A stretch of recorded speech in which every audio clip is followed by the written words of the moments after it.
मुझे बस इतना पसंद है कि मैं कभी-कभी अपनी फियांसे के सोशल मीडिया पर अचानक पोस्ट कर देता हूँ। उस शाम उसने एक इमरजेंसी मीटिंग बुला ली। बहाना दिया कि मैं कंपनी का एटमॉस्फेयर खराब कर रहा हूँ। उसने मेरी पूरी मंथली सैलरी काट दी और वो पैसे उस यंग असिस्टेंट को इमोशनल कॉम्पनसेशन के नाम पर दे दिए। सब लोग मुझे तरस भरी नज़रों से देख रहे थे। उन्हें लगा मैं फिर से पागल हो जाऊंगा और चिल्लाने लगूंगा जैसे पहले करता था। लेकिन मैं शांत रहा। मैंने अपनी डेस्क का सामान कामली पैक किया और रेजिग्नेशन लेटर उसके सामने रख दिया। दूसरे लोगों को सिर्फ सैलरी कट मिलता है, मैं खुद रिजाइन कर रहा हूं, ये उनसे काफी बड़ा है।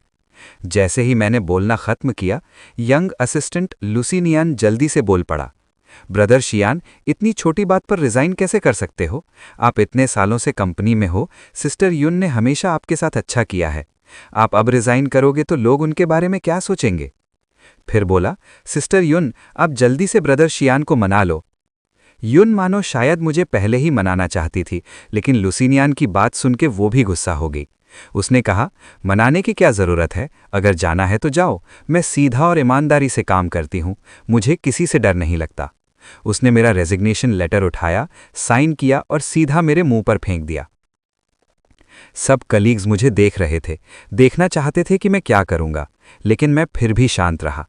मैंने ज़मीन से लेटर उठाया और बोला, मैं हैंडओवर करके चला जाऊंगा। उसने तुरंत कहा, हैंडओवर की ज़रूरत नहीं, अगर जाना है तो अभी निकल जाओ। फिर उसने ठंडी आवाज़ में कहा, खुद से रिज़ाइन करोगे तो कोई कॉम्पनसेशन नहीं मिलेगा। ये देखकर मेरे कुछ अच्छे कलीग्स मुझे समझाने लगे, सर झुकाओ, गलती मान लो, इतना इम्पल्सिव मत बनो। सब जानते थे कि ये कंपनी मैंने और युन याओ ने मिलकर बनाई थी। शुरू में कंपनी के पास पैसे नहीं थे, मैं इन्वेस्टर्स लाने के लिए इतना पीता था कि खून तक उल्टी हो जाती थी। जब काम खत्म नहीं होता था, मैं टीम के साथ 3-3 रात जागता था। मैंने अपनी मेहनत और इमोशंस सब कुछ लगा दिया था। अब छोड़ने का मतलब सब कुछ खोना था, लेकिन मैं डिसीजन ले चुका था। मैंने उन सबकी तरफ देखा और बोला, थैंक यू। मैंने अपना सामान पैक किया और निकल गया। जाते वक्त मैंने युन मंग याओ की आंखों में देखा। उसकी आंखों में थोड़ा कन्फ्यूजन था। उसे लग रहा था मैं नहीं जाऊंगा। पहले भी हम लुसिनियान की वजह से बहुत बार लड़ चुके थे। एक बार तो उसने सबके सामने मुझे डांट दिया और पूरा सार बोनस भी नहीं दिया। मैं गुस्से में रिजाइन करने वाला था, लेकिन लास्ट मोमेंट पर रुक गया। फिर मैं उसके पास गया, प्यार से बात की और जैसे कुछ हुआ ही नहीं, वापस काम करने लगा। उसे लगा इस बार भी मैं एडजस्ट कर लूंगा, लेकिन उसे नहीं पता था मेरी पेशेंस खत्म हो चुकी थी। जैसे ही मैं कंपनी से बाहर निकला, मेरे फ़ोन पर एक मैसेज आया। मैंने देखा मेरे फ्रेंड ने पैसे ट्रांसफ़र किए थे। सुबह युनमंग याओ ने कहा था कंपनी का हाल अच्छा नहीं है और मेरी सैलरी काटनी होगी। मेरी पहली रिएक्शन उसकी टेंशन को लेकर थी। मैंने तुरंत अपने फ्रेंड से 5 लाख उधार लिए थे। मैं वो पैसे उसे देने वाला था, लेकिन तब मैंने लुसिनियान का सोशल मीडिया पोस्ट देखा। तब मुझे युनमंग याओ का असली इंटेंशन समझ आया। उस मोमेंट पर मेरा दिल अजीब तरह से शांत हो गया। न दुख, न गुस्सा, न जेलसी। शायद क्योंकि ये सब बहुत बार हो चुका था। युनमंग याओ ने लुसिनियान की वजह से मेरे साथ बहुत बार गलत किया था। अब तो मुझे समझ नहीं आता था उसका बॉयफ्रेंड मैं हूं या लुसिनियान। मैंने पैसे वापस अपने फ्रेंड को भेज दिए और बोला थैंक यू। मैं पार्किंग में गया। अपनी पुरानी गाड़ी देखी जो मैं 10 साल से चला रहा था। उसका पेंट कई जगह से उतर चुका था। उसके पास एक बिल्कुल नई पॉर्श खड़ी थी, वही पॉर्श जो युनमंग याओ ने आज लुसिनियान को गिफ्ट की थी। पार्किंग में और भी जगह थी, उसने जानबूझकर मेरी गाड़ी के पास पार्क किया था, क्लियरली मुझे चिढ़ाने के लिए। मैं और युनमंग याओ 10 साल से साथ थे, फिर भी मैं उस लुसिनियान से कंपेयर नहीं कर पाया जो सिर्फ 10 महीने से आया था। मैं हल्का सा हंस पड़ा बिना कुछ सोचे। फिर मैं गाड़ी चलाकर निकल गया उस कंपनी से जहां मैंने सालों काम किया था। जैसे ही मैं कंपनी गेट से बाहर निकला, मेरी गाड़ी को पीछे से किसी ने टक्कर मार दी। मैं गाड़ी से बाहर निकला, तब मैंने देखा युनमंग याओ और लुसिनियान पीछे वाली गाड़ी से उतर रहे थे। लुसिनियान बोला, ब्रदर शियान, आपने इतना सडन ब्रेक क्यों लगाया? मुझे रिएक्ट करने का टाइम ही नहीं मिला। फिर वो आगे बढ़ा और अपनी गाड़ी का डेंट देखकर बोला, कितना बुरा हो गया। ये सब सिस्टर युन ने ही प्लान करके चूज किया था। युन माओ का फेस धीरे धीरे और ज्यादा डार्क हो गया। उसने कहा, शीन, गराज में मैंने तुम्हें सिनियन की कार को देखते हुए देखा था। सच बताओ, क्या तुम्हें पता था कि वो पीछे है और तुमने जानबूझकर ब्रेक मारा रिवेंज के लिए? मुझे उसकी बात सुनकर फिर से हंसी आ गई। वो फिर से सही और गलत का फर्क नहीं समझ रही थी। सारा ब्लेम मुझ पर डाल रही थी और साइड ले रही थी लुसिनियन की। तब लुसिनियन बोला, छोड़ो सिस्टर युन, भाई शीन तो ब्लेम मत करो। उनकी जॉब मेरी वजह से चली गई। मुझ पर गुस्सा होना नॉर्मल है। आखिर में सब मेरी वजह से ही हुआ। अगर मैं थोड़ा केयरफुल होता तो बेटर होता। ये बोलकर उसने अपने फोरहेड पर पंच मारने के लिए हाथ उठाया, लेकिन हिट करने से पहले ही उसने जानबूझकर फोर्स कम कर दिया। फिर भी युन मंगाओ को समझ नहीं आया। वो उसके लिए इमोशनल हो गई। उसका सर रब करते हुए बोली, इसका तुमसे कोई लेना देना नहीं है, सब कुछ अपने ऊपर मत लो। फिर उसने मुझे जोर से पॉइंट करके कहा, तुम सिनियन से कुछ सीख नहीं सकते, उसमें रिस्पॉन्सिबिलिटी है, वो मॉडेस्ट है। तुम इतने सालों से काम कर रहे हो, फिर भी इतने चाइल्डिश और एरोगेंट हो। उसने मुझे धक्का दिया और मैं थोड़ा हिल गया। मुझे ये सब देखकर हंसी आ रही थी।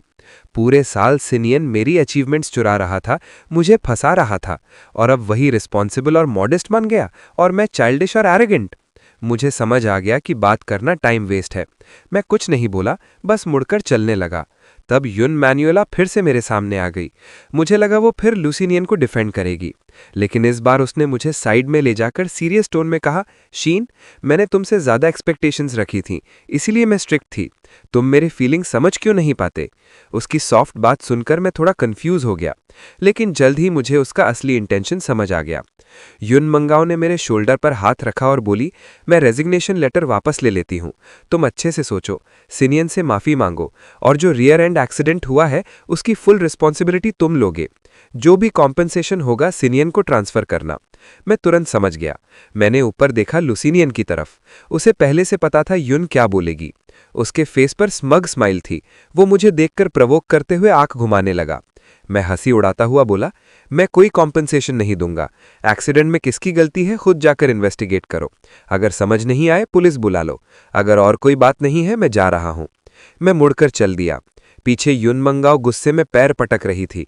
मैंने तुम्हें चांस दिया था, बाद में रिग्रेट मत करना। मैं बोला, मुझे कोई रिग्रेट नहीं होगा। मैं कार में बैठा और अपने फ्रेंड को मैसेज भेजा, मैंने रिजाइन कर दिया, क्या मैं कल तुम्हारी कंपनी ज्वाइन कर सकता हूं? हाफ सेकंड भी नहीं लगा, उसने तुरंत कॉल कर दिया। वो शॉक में था, सच में? और युन मैन्युआ का क्या? मेरा फ्रेंड और युन मैन्युआ एक ही टाइम पर बिजनेस स्टार्ट किए थे, लेकिन युन याओ ने जीरो से स्टार्ट किया था, जबकि मेरे फ्रेंड के पास ऑलरेडी रिसोर्सेज थे। उसकी सैलरी भी ज़्यादा थी। उसे टेक्निकल टैलेंट की बहुत ज़रूरत थी, इसीलिए उसने मुझे ज़्यादा शेयर्स और प्रॉफिट ऑफर किया था। उसने ये भी कहा था कि मैं पार्ट टाइम भी काम कर सकता हूँ। वो हमारे रिलेशनशिप के बारे में जानता था, फिर भी उसने मुझे ऑफर दिया। लेकिन युन मैन्युआ की वजह से मैंने बिना सोचे मना कर दिया था। जब मैं अपनी लाइफ के सबसे डिफिकल्ट टाइम में था, बर्फ में पड़ा हुआ, ऑलमोस्ट मरने वाला था, तब युन मैन्युआ ने मुझे पुलिस स्टेशन तक ले जाकर मेरी जान बचाई थी। मैं उसका बहुत शुक्रगुजार था। इसीलिए मैंने सब कुछ छोड़कर अपना पूरा फोकस उसकी कंपनी पर लगा दिया। हर तरीके से हेल्प की, कंपनी को धीरे धीरे ग्रो किया। लेकिन अब पीछे मुड़कर देखता हूँ, लगता है उसे कोई फर्क नहीं पड़ता था। और इतने सालों के बाद अगर हिसाब लगाओ तो उसका एहसान मैं ऑलरेडी चुका हूँ। अब मुझे खुद को और सैक्रिफाइस करने की ज़रूरत नहीं है। उसके बिना भी मैं अपने डिसीजंस ले सकता हूँ। मैंने फ्रेंड के साथ और थोड़ी बात की, कॉन्ट्रैक्ट साइन करने का टाइम कंफर्म किया। फिर मैं घर गया अपना सामान पैक करने। ये घर मैंने पूरा कैश देकर खरीदा था, लेकिन अंदर हर जगह मेरी और युन याओ की यादें थीं। मैंने डिसाइड कर लिया अब यहाँ नहीं रहूँगा। सबसे पहले मैं बेड के नीचे सफाई करने लगा। वहाँ मुझे बहुत सारी बिखरी हुई पेंटिंग्स मिली। हर एक पेंटिंग युन मनगाओ की थी। सब मैंने उसके लिए खुद बनाई थी। उसे ये पेंटिंग्स बहुत पसंद थी। मैं उसके लिए स्केचेस बनाता था। हर एक पेंटिंग को वो ट्रेजर की तरह ट्रीट करती थी, फ्रेम करके संभाल कर रखती थी। लेकिन जब से लुसिनियन आया, सब बदल गया। वो इरिटेट होने लगी। उससे मेरा पेंटिंग का हॉबी आउटडेटेड लगने लगा। बोलती थी ये टाइम वेस्ट है, कैमरा से फोटो लेना ज्यादा बेटर है। धीरे धीरे उससे मेरा उसके लिए ड्रॉ करना भी पसंद नहीं रहा, और ये पेंटिंग्स बेड के नीचे ऐसे ही फेंकी हुई थीं। पेपर पीले पड़ चुके थे और उन पर बने चेहरे भी धीरे धीरे फेड हो गए थे। मैं हल्का सा कड़वा सा हंस पड़ा। फिर उन सबको बाथरूम के बेसिन में डाला। एक कोने को आग लगाई। आग ने धीरे धीरे सब पेंटिंग्स को खा लिया। आखिर में सिर्फ थोड़ी सी राख बची, बिल्कुल वैसे ही जैसे हमारा प्यार बिना पता चले जलकर खत्म हो गया हो। ये सब खत्म करने के बाद मैंने घर की बाकी बेकार चीजें भी साफ कर दी। सब कुछ खत्म करके मैं सोफा पर गिर गया। फोन उठाया और सोचा अपने फ्रेंड की कंपनी के पास रेंटल हाउस ढूंढूं। जैसे ही मैंने ऐप ओपन किया, मैंने देखा लुसिनियन ने कंपनी ग्रुप में एक फोटो पोस्ट की है। उस फोटो में वो और युन मिनगाओ साथ थे। बैकग्राउंड में आर्केड सेंटर था। युन मिनगाओ के हाथ में बहुत सारे स्टफ डॉल्स थे। वो कैमरा की तरफ देखकर दिल से स्माइल कर रही थी, बिल्कुल सनशाइन जैसी ब्राइट स्माइल। मैंने उसे ऐसे हंसते हुए काफी टाइम से नहीं देखा था। पहले मैं भी उसे आर्केड ले गया था, लेकिन कॉइन्स लेने के बाद ही वो तुरंत वापस चली गई थी। उससे मेरा चाइल्डिश होना पसंद नहीं था। बोलती थी वो रोज बिजी रहती है, उसके पास मेरे साथ ऐसे यूजलेस चीजों के लिए टाइम नहीं है। मेरे साथ नहीं जा सकती थी, लेकिन लुसिनियन के साथ जा सकती थी। मैं हल्का सा हंस पड़ा। उसे चाइल्डिश चीजें पसंद नहीं थी, वो बस मुझे पसंद नहीं करती थी। ग्रुप में काफी लोग उसकी तारीफ कर रहे थे। कोई कह रहा था वो एंजल जैसी लग रही है, कोई फोटोग्राफर की तारीफ कर रहा था। कुछ लोग मजाक में बोल रहे थे, क्या तुम दोनों कोई गुड न्यूज देने वाले हो? सब जानते थे कि मैं युन मिनगाओ का बॉयफ्रेंड हूं, फिर भी वो ऐसे जोक्स कर रहे थे, क्योंकि युन याओ और कंपनी ने कभी लुसिनियन के साथ उसकी क्लोजनेस को हाइड नहीं किया। अगर पहले होता तो मैं गुस्सा हो जाता, उसे कॉल करके बोलता कि थोड़ा लिमिट में रहे। लेकिन अब मेरा मूड बिल्कुल काम था। मैंने इग्नोर किया और अपना काम करता रहा। लेकिन 2 मिनट बाद जब मैंने दोबारा देखा, ग्रुप के कुछ मैसेजेस डिलीट हो चुके थे और लुसिनियन की फोटो भी डिलीट हो गई थी। मुझे लगा युन माओ आज भी लेट आएगी, लेकिन कुछ ही देर बाद वो लुसिनियन से फोन पर बात करते हुए खुशी भरे फेस के साथ लिविंग रूम में आई। मुझे देखते ही उसका एक्सप्रेशन पहले थोड़ा गिल्टी हो गया, फिर तुरंत ठंडा और रूड हो गया। उसने आंख घुमाई, डोर बंद किया और बेडरूम में चली गई। मुझे पता था वो वेट कर रही है कि मैं उसे मनाऊं। हर बार जब कंपनी में कुछ बुरा होता था, मैं ही उसे मनाता था, उसे सॉरी बोलता था। उसकी गलती होने पर भी मैं ही माफी मांगता था। पहले मुझे लगता था मुझे ऐसा ही करना चाहिए, चाहे उसका एहसान चुकाना हो या रिलेशनशिप बचाना हो। लेकिन अब मुझे सिर्फ घिन आ रही थी। मैंने सिर झुकाकर अपना काम कंटिन्यू किया। कुछ देर बाद वो बाहर आई, फेस पर गुस्सा था। उसने पूछा, तुमने ग्रुप का मैसेज देखा? मैंने कहा, कौन सा मैसेज? मैंने जानबूझकर ऊपर नहीं देखा, लेकिन मुझे लगा उसने हल्की सी राहत की सांस ली। वो बोली, कुछ नहीं, गलती से रॉन्ग ग्रुप में वर्क मैसेज भेज दिया था। मुझे ये सब फनी लगा, लेकिन मैं एक्सपोज करने के मूड में नहीं था। बस सोचा, पता नहीं और कितनी चीजें वो लुसिनियन के साथ छुपा रही है। फिर उसने पूछा, सिन की कार ठीक हो गई, तुम्हारी कार ठीक हुई? मैंने कुछ नहीं बोला। वो फिर बोली, जैसे मुझे चांस दे रही हो। मैं समझ गया वो मुझे रास्ता दे रही है। अगर पहले होता तो मैं तुरंत समझ जाता कि वो मुझे माफ कर रही है। मैं खुशी से उसे मनाता। लेकिन अब मैंने ऊपर भी नहीं देखा, सीधी आवाज में बोला, पुरानी घिसी हुई कार है, ठीक करने लायक कुछ है ही नहीं। युन मयो का फेस सिकुड़ गया। वो बोली, इसका क्या मतलब है? मैं उसकी तरफ देखा। मुझे समझ नहीं आ रहा था वो किस बात से अपसेट है। ये कार पहले भी कई बार स्क्रैच हो चुकी है। मैंने कहा था कि मैं कार ठीक करवाना चाहता हूं। उसने भी अभी वही बात बोली थी। मुझे लगा वो फिर से गुस्सा करेगी, लेकिन इस बार उसने सिर्फ एक गहरी सांस ली, फिर बोली, मुझे पता है तुम अभी भी कंपनी वाली बात से गुस्सा हो, लेकिन सिनियन ने रिसेंटली काफी अच्छा काम किया है। मैंने उसे कार भी इसीलिए दी ताकि वो कंपनी में बना रहे। उसकी ये बात सुनकर मुझे हंसी आ गई। लुसिनियन को स्पेशली युनियाओ ने ही हायर किया था। उसकी वर्किंग एबिलिटी बहुत ही खराब थी। इतनी मिस्टेक्स करता था कि गिनती नहीं हो सकती। छोटी मिस्टेक, इंपॉर्टेंट क्लाइंट्स के सामने मीटिंग में उन्हें प्लेन वाटर सर्व करता और खुद मिल्क टी पीता। बड़ी मिस्टेक, पार्टनर्स को कोट भेजते वक्त ओरिजिनल कॉस्ट शीट भेज दी। कंपनी का लाखों का नुकसान हो गया। उसे रखने से अच्छा तो एक डॉग रख लेते। अगर मुझे कंपनी की सच्चाई पता नहीं होती तो शायद मैं भी युन माओ की बात मान लेता। फिर युन माओ बोली, तुम मेरे बॉयफ्रेंड हो, शादी के बाद कंपनी तुम्हारी ही होगी। तुम सैलरी को लेकर इतना क्यों सोच रहे हो? उसके साथ कंपेयर क्यों कर रहे हो? शियान, जो मैं करती हूं सब कंपनी के लिए करती हूं। मैं नहीं चाहती लोग सोचें कि मैं तुम्हें फेवर कर रही हूं। मुझे अंदर से पता था ये सब सिर्फ एक्सक्यूजेज हैं। कंपनी में सब लोग जानते थे वो मेरे साथ और लुसिनियन के साथ कैसे बिहेव करती है। जो प्रोजेक्ट्स में 3 रात जागकर कंप्लीट करता था वो इजीली लुसिनियन को दे देती थी। बस एक पीपीटी बना देने से वो उसका अचीवमेंट बन जाता था। जो क्लाइंट्स में दिनों तक मनाता था वो मेरा नाम हटाकर लुसिनियन को ले जाती, एक डिनर करवाती और कॉन्ट्रैक्ट उसका हो जाता था। ऐसे इंसिडेंट्स बहुत बार हुए। धीरे धीरे सब लोग समझने लगे कि युन याओ लुसिनियन को ज्यादा इंपॉर्टेंस देती है। उन्हें लगने लगा कि वो मुझे पसंद नहीं करती। मुझे कंपनी में काफ़ी लोगों से ठंडी नज़रें और बुलिंग भी मिलती थी। वो सब देखती थी लेकिन इग्नोर करती थी। मैंने कुछ एक्सप्लेन करना ज़रूरी नहीं समझा, क्योंकि मेरी हर बात को वो एक्सक्यूज़ बोल देती थी। मैंने सीधा बोला, मुझे ये सब बताने की ज़रूरत नहीं है, अब मेरा कंपनी से कोई रिलेशन नहीं है, तुम जो चाहो करो। युनमाओ कुछ देर चुप रही, फिर उसने साय लिया।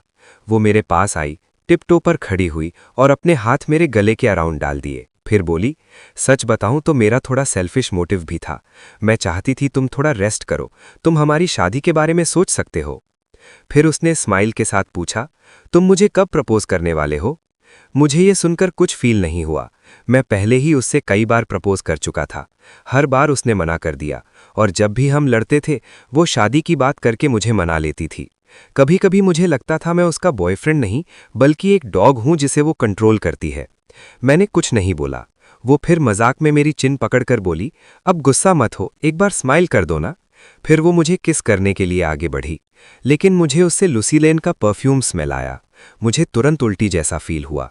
मैंने उसे जोर से डोर पुश कर दिया, डिस्गस्ट के साथ भौहें चढ़ाईं और तुरंत वेट वाइप से अपने हाथ साफ किए। युन याओ बिल्कुल शॉक हो गई, जैसे बिजली गिर गई हो। वो वहीं खड़ी रह गई और बोली, तुम्हें मुझसे घृणा रही है? मैंने सीधा बोला, मुझे बाहर जाना है, तुम पहले जाकर कपड़े चेंज करो। ये बोलकर मैं सीधा रूम की तरफ चला गया। वो मेरे पीछे आने लगी। मैंने बिना हेजिटेट किए डोर बंद किया और लॉक कर दिया। बाहर से वो चिल्लाई, तुम इस बात का रिग्रेट मत करना। वो सच में गुस्से में थी। उसने जोर से डोर को किक किया और फिर घर से चली गई। जब मैं रूम से बाहर आया, लिविंग रूम खाली था। कंपनी ग्रुप में युन माओ ने मैसेज भेजा, मैं सबको खाने के लिए इनवाइट कर रही हूं, कौन कौन आएगा? ग्रुप में बिल्कुल साइलेंस था। सिर्फ लुसीनियन ने 3 हैप्पी इमोजीज भेजे। मुझे पता था वो मुझे प्रोवोक कर रही है। ये पहले भी बहुत बार हुआ है, हर बार ऐसा ही होता था। बाकी लोग इंटरेस्ट नहीं दिखाते थे, सिर्फ लुसीनियन ही एक्साइटेड रहता था। अगर पहले होता तो मैं जेलस हो जाता और उनके साथ चला जाता, फिर वो लोग मेरा मजाक उड़ाते। लेकिन अब मुझे फर्क नहीं पड़ता, मैं बस अपने काम में लगा रहा। मैंने कपड़े बदले और निकल गया उस घर को देखने जिसे मैं रेंट पर लेने वाला था। मैंने चेक किया, सब ठीक था। मैंने सीधा रेंट पे कर दिया। फिर एक ब्रोकर से कांटेक्ट किया ताकि वो मेरा करंट हाउस सेल कर सके। ये घर मैंने खुद खरीदा था। डेकोरेशन भी मैंने ही करवाया था, पहले भी और बाद में भी। लेकिन हाउस ओनरशिप सर्टिफिकेट पर उस वक्त मैंने युन याओ का नाम लिख दिया था। तब हम दोनों के पास ज़्यादा पैसे नहीं थे। मैं उसे सिक्योरिटी फील करवाना चाहता था, इसलिए मैंने अपनी सारी सेविंग्स यूज़ करके ये घर लिया।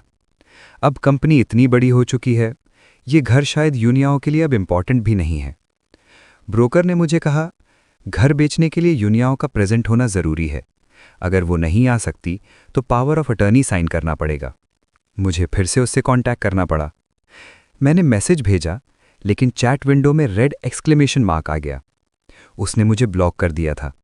पहले भी ऐसा होता था, जब भी हमारी फाइट ज़्यादा बढ़ जाती थी, वो गुस्से में मुझे ब्लॉक करके घर छोड़कर चली जाती थी। मैं उसकी सेफ्टी को लेकर टेंशन में रहता था। कभी दूसरे लोगों का फ़ोन यूज़ करके उससे कॉल करता, उससे रिक्वेस्ट करता कि मुझे अनब्लॉक करे, और वो दूसरी तरफ से एरोगेंट टोन में पूछती, तुम्हें अपनी गलती समझ आई? आज सोचता हूँ, उसे मनाने के लिए मैंने कितनी बार अपने दिल के खिलाफ बातें बोली। थोड़ा सोचने के बाद मैंने फिर भी उससे कॉल किया।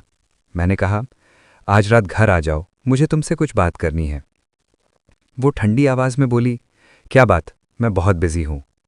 मैंने हल्की सी सांस ली और बोला, ठीक है, घर आकर बात करते हैं। वो ठंडी हंसी हंसी और बोली, जब चाहे मुझे पुश कर देते हो और जब चाहे बुला लेते हो। मैं तुम्हारी क्या लगती हूँ? क्या मैं तुम्हारी कर्जदार हूँ?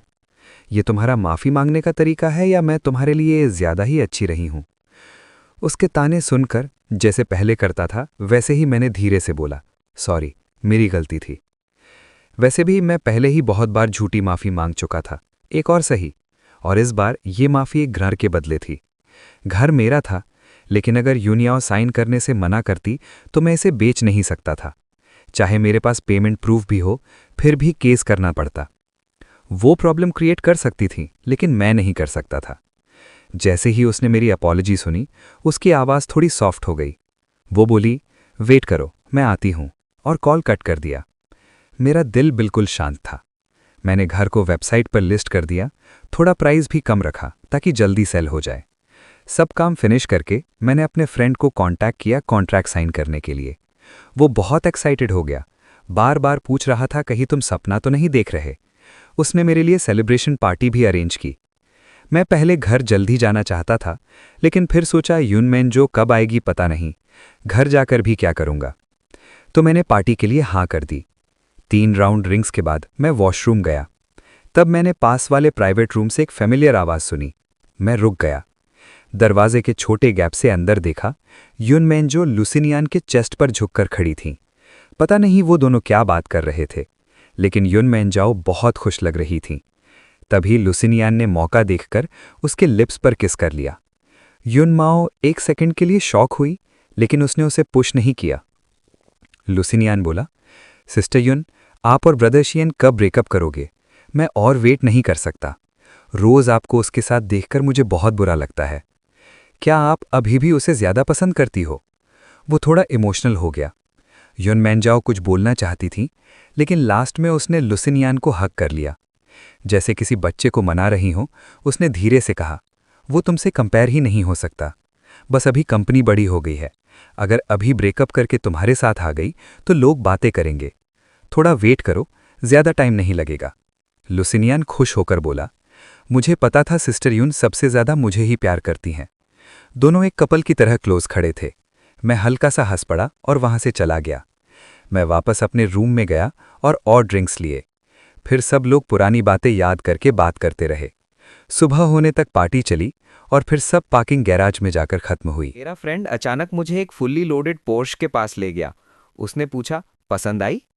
मुझे कुछ समझ नहीं आया। मैंने बस हाँ में सर हिला दिया। मुझे लगा ये उसकी नई कार है।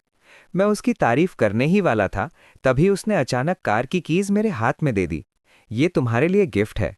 वो आंख मार के बोला, तुम्हारी कार इतनी पुरानी हो गई है, मैं काफी टाइम से देख रहा था, इसलिए तुम्हारे लिए नई ले ली। मैं मना करने वाला था, लेकिन उससे पहले ही उसने बोल दिया, मुझे पता है तुम क्या बोलने वाले हो। फिर बोला, मैंने सुना यून माओ ने तुम्हारी कंपनी के नए लड़के को कार दी है। इतनी खराब स्किल वाले बंदे को लग्जरी कार मिल रही है, तो तुम उससे कम कैसे हो सकते हो?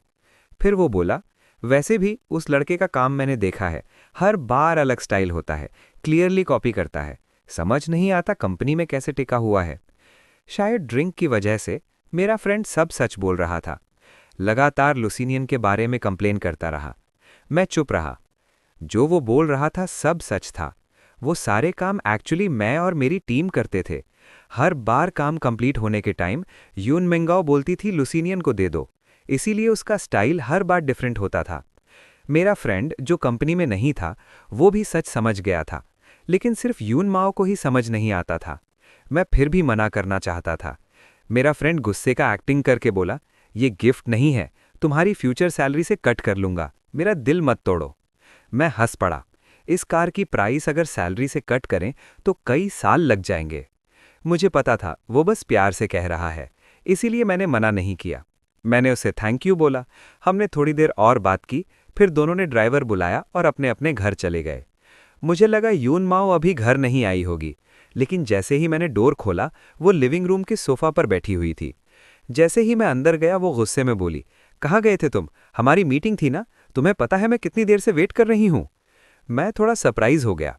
यूजुअली जब वो लुसिनियन के साथ जाती थी तो रात 3-4 बजे आती थी। आज इतनी जल्दी आना रेयर था। लेकिन तभी मेरे दिमाग में वो सीन फ्लैश हुआ जहां वो लुसिनियन के साथ चिपकी हुई थी। मुझे फिर से घिन सी आने लगी। मैंने सीधा बोला, मैं अपने फ्रेंड के साथ खाना खाने गया था। मैं अंदर आया, बैग से पावर ऑफ अटॉर्नी निकाला। जैसे ही मैं आगे बढ़ा, यून मिंगाओ ने मुझे रोका। वो बोली, तुमने अल्कोहल पी है? मैं नहीं होती तब तुम्हें पीने की परमिशन नहीं है, मैंने बोला था ना। मैं हंस पड़ा। इसका मतलब ये था, मैं सिर्फ तभी ड्रिंक कर सकता था जब वो उसके काम के लिए क्लाइंट्स एंटरटेन कर रहा हूं। मैंने सीधा बोला, कुछ नहीं। फिर वो अचानक मुस्कुराई, जैसे कुछ समझ गई हो। उसके फेस पर थोड़ा स्मग लुक था। वो बोली, तुम अभी भी गुस्सा हो ना मेरे और लुसिनियन के साथ बाहर जाने से? तुम्हें पसंद नहीं कि मैं उसके साथ अकेले जाऊं? सीधा बोल दो, इसके लिए इतना पीना जरूरी था? मैंने ठंडा सा जवाब दिया, तुम ज्यादा सोच रही हो, मेरा पीना तुमसे रिलेटेड नहीं है। मैं चेयर पर बैठ गया और उसे हाउस सेल का पावर ऑफ अटॉर्नी दिया। मैंने कहा, ये देख लो। वो देखकर बोली, ये क्या है, कमिटमेंट लेटर? फिर स्मग टोन में बोली, मैं पहले ही बता देती हूँ, अब माफ़ी मांगने का कोई फ़ायदा नहीं। मैं आज आफ्टरनून वाली बात से बहुत गुस्सा हूँ। ये छोटी ट्रिक्स यूज़ करके मुझे मना नहीं सकते। उसकी बात सुनकर मुझे अंदर से हंसी आ रही थी। पहले मैं उसे मनाने के लिए क्या क्या करता था। कमिटमेंट लेटर्स लिखता था, अपनी सेल्फ रिस्पेक्ट तक उसके सामने छोड़ देता था। लेकिन अब ऐसा कुछ नहीं होगा। मैंने कामली बोला, ये कमिटमेंट लेटर नहीं है, एक सरप्राइज है। ये सुनकर वो क्यूरियस हो गई। जैसे ही वो डॉक्यूमेंट खोलने वाली थी, तभी उसका फ़ोन बज गया। कॉलर देखते ही उसकी आंखों में चमक आ गई। वो बोली, 1 मिनट, ये कॉल लेती हूँ। उसने फ़ोन उठाया। दूसरी साइड से लुसिनियन की आवाज़ आई, सिस्टर यून, मैंने गलती से किसी को गाड़ी से हिट कर दिया, मैं बहुत डर गया हूँ। यून माओ का फेस तुरंत सीरियस हो गया।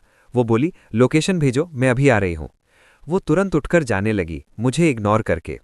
मैं उसके सामने आ गया और डॉक्यूमेंट उसके हाथ में देकर बोला, पहले मेरा काम कर लो, ये साइन करना अर्जेंट है। वो थोड़ी देर चुप रही, फिर मुझे देखकर बोली, तुम थोड़ा एम्पैथी नहीं दिखा सकते? उसका मैटर तुमसे ज़्यादा अर्जेंट है। अब तुम इतने जेलस हो गए हो, ये बहुत बेकार लग रहा है।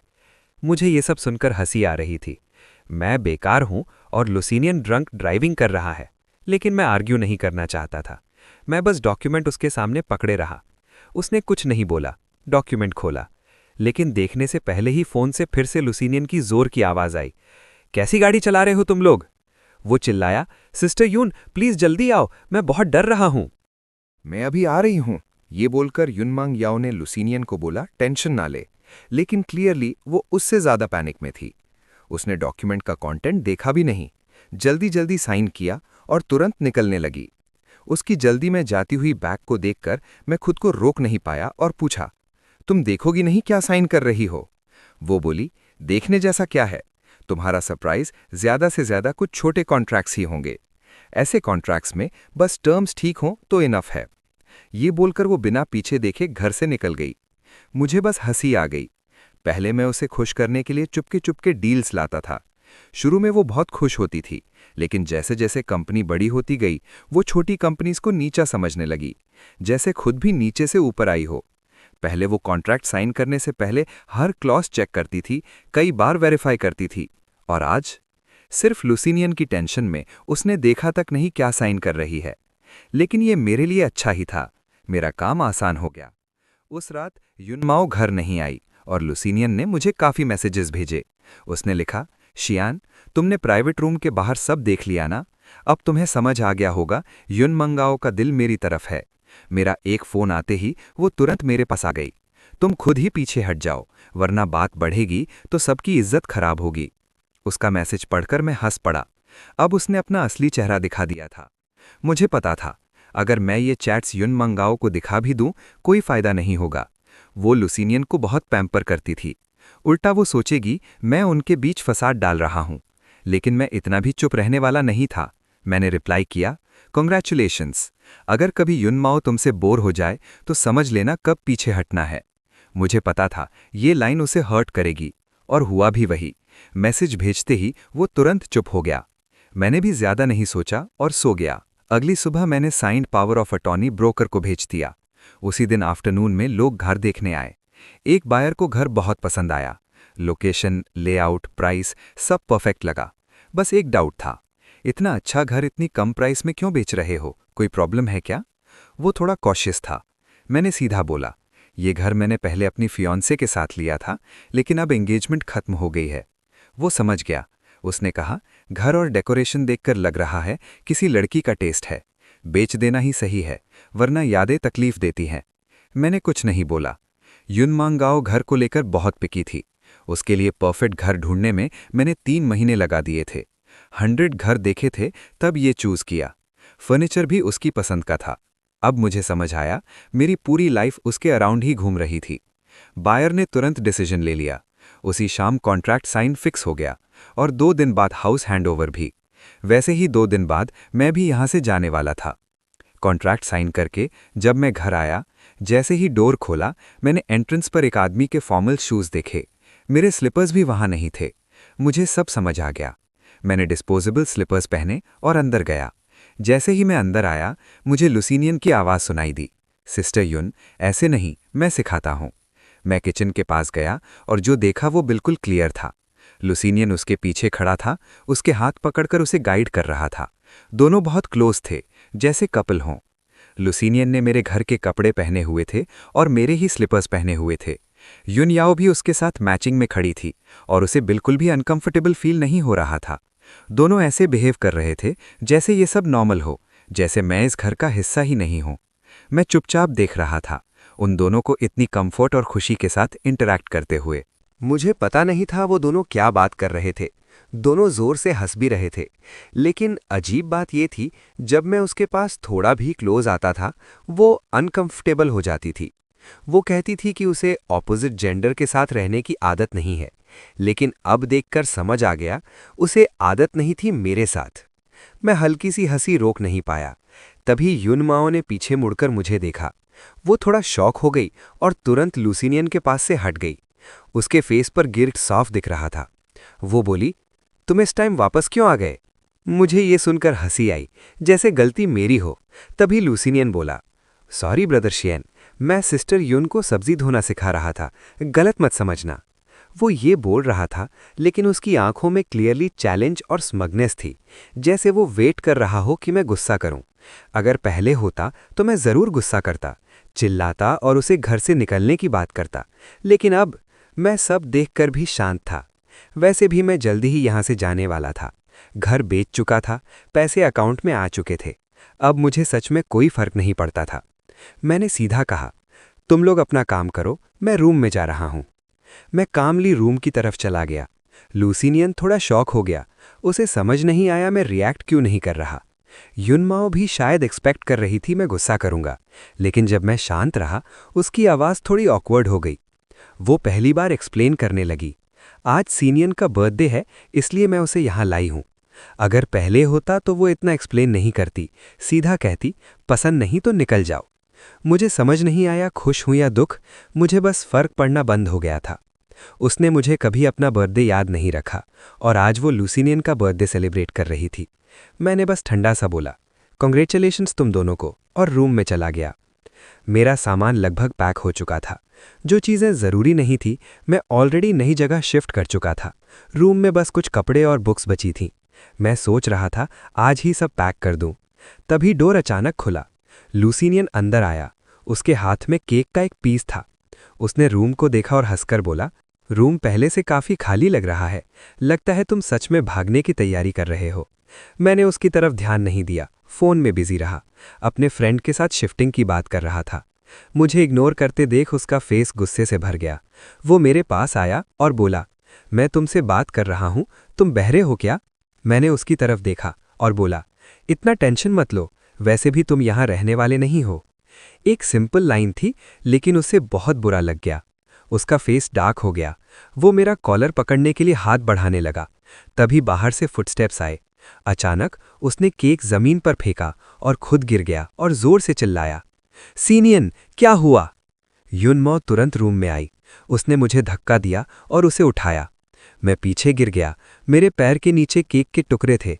एक पीस मेरे पैर में घुस गया। तुरंत खून निकलने लगा, लेकिन युनमाओ ने देखा भी नहीं। वो सिर्फ लुसीनियन को देख रही थी। उसके हाथ पर हल्का सा स्क्रैच था। लुसीनियन बोला, सॉरी सिस्टर युन, मैंने फिर से ब्रदर शियान को गुस्सा कर दिया।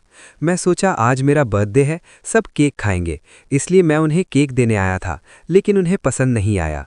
उसकी आंखों में आंसू थे और वो कंफ्यूज्ड एक्टिंग कर रहा था। अगर मैं खुद ये सब नहीं देख रहा होता तो शायद मैं भी उसकी बात मान लेता। मैंने कभी नहीं कहा कि मुझे केक पसंद नहीं है।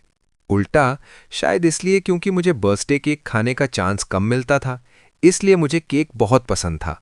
हर बर्थडे पर मैं यून मंगाओ से केक की बात करता था। वो मुझे मजाक में बोलती थी, तुम जैसे लड़के कम होते हैं जो इतना केक पसंद करते हैं। लेकिन आज लुसियन के सामने उसे मेरी पसंद याद ही नहीं थी। उसने गुस्से में मेरी तरफ उंगली करके कहा, अगर तुम्हें पसंद नहीं है तो प्लेट फेंकने और लोगों को धक्का देने की क्या जरूरत थी? गियोन, मुझे लगा तुम सुधर गए हो, लेकिन तुम अभी भी वैसे ही हो। जल्दी से सीनियन से माफी मांगो, वरना तुम जैसे जेलस आदमी से मैं शादी नहीं कर सकती। सीधा ब्रेकअप कर लेते हैं। वो गुस्से में मुझे देख रही थी। उसका ये एक्सप्रेशन देखकर मुझे हंसी आई। मुझे वो दिन याद आ गया जब मैंने प्राइवेट रूम के बाहर उनकी बातें सुनी थी। हर बार जब हमारी लड़ाई होती थी वो ब्रेकअप की धमकी देती थी और मैं ही उसे मनाता था। मुझे लगता था वो सच में ब्रेकअप नहीं चाहती, वो बस मुझे कंट्रोल करने का तरीका था। लेकिन अब समझ आया, शायद वो पहले से ही ब्रेकअप करना चाहती थी, इसलिए ये बात उसकी जुबान पर हमेशा रहती थी। लेकिन अब मेरे लिए ये अच्छा था, मैं भी वैसे ही ब्रेकअप करना चाहता था। चाहे वो ना भी बोलती, मैं खुद बोल देता। मैं चुप रहा तो यून मंगाओ को लगा मैं डर गया हूं। उसकी आवाज़ थोड़ी सॉफ्ट हो गई। वो बोली, गियोन, तुम थोड़े अजीब बिहेव कर रहे हो, शायद शादी की तैयारी कर रहे हो। मुझे पता है तुम ब्रेकअप नहीं चाहते। वो अपनी बात पूरी करती उससे पहले ही मैंने उसे रोक दिया। मैंने ठंडी आवाज़ में बोला, ज़रूरत नहीं, मैं ब्रेकअप के लिए रेडी हूं। ये सुनकर उसका फेस फ्रीज हो गया, उसकी आंखें शॉक से भर गईं। वो बोली, तुमने क्या कहा? तुम सच में ब्रेकअप चाहते हो? मैंने कामली बोला, हाँ। मुझे लगा ये उसके लिए अच्छा होगा, वो खुश होगी। लेकिन उसकी आवाज़ में खुशी नहीं थी, सिर्फ शौक और गुस्सा था। वो बोली, गियोन, तुम पागल हो गए हो क्या? इतनी छोटी बात पर ब्रेकअप? वो समझ नहीं पा रही थी ये वही चीज़ थी जो वो खुद चाहती थी, फिर भी वो रिएक्ट ऐसे कर रही थी। तब लूसियन ने धीरे से उसका हाथ पकड़ा और बोला, सिस्टर यून, अगर ब्रदर शेन खुद ब्रेकअप करना चाहते हैं तो रहने दो।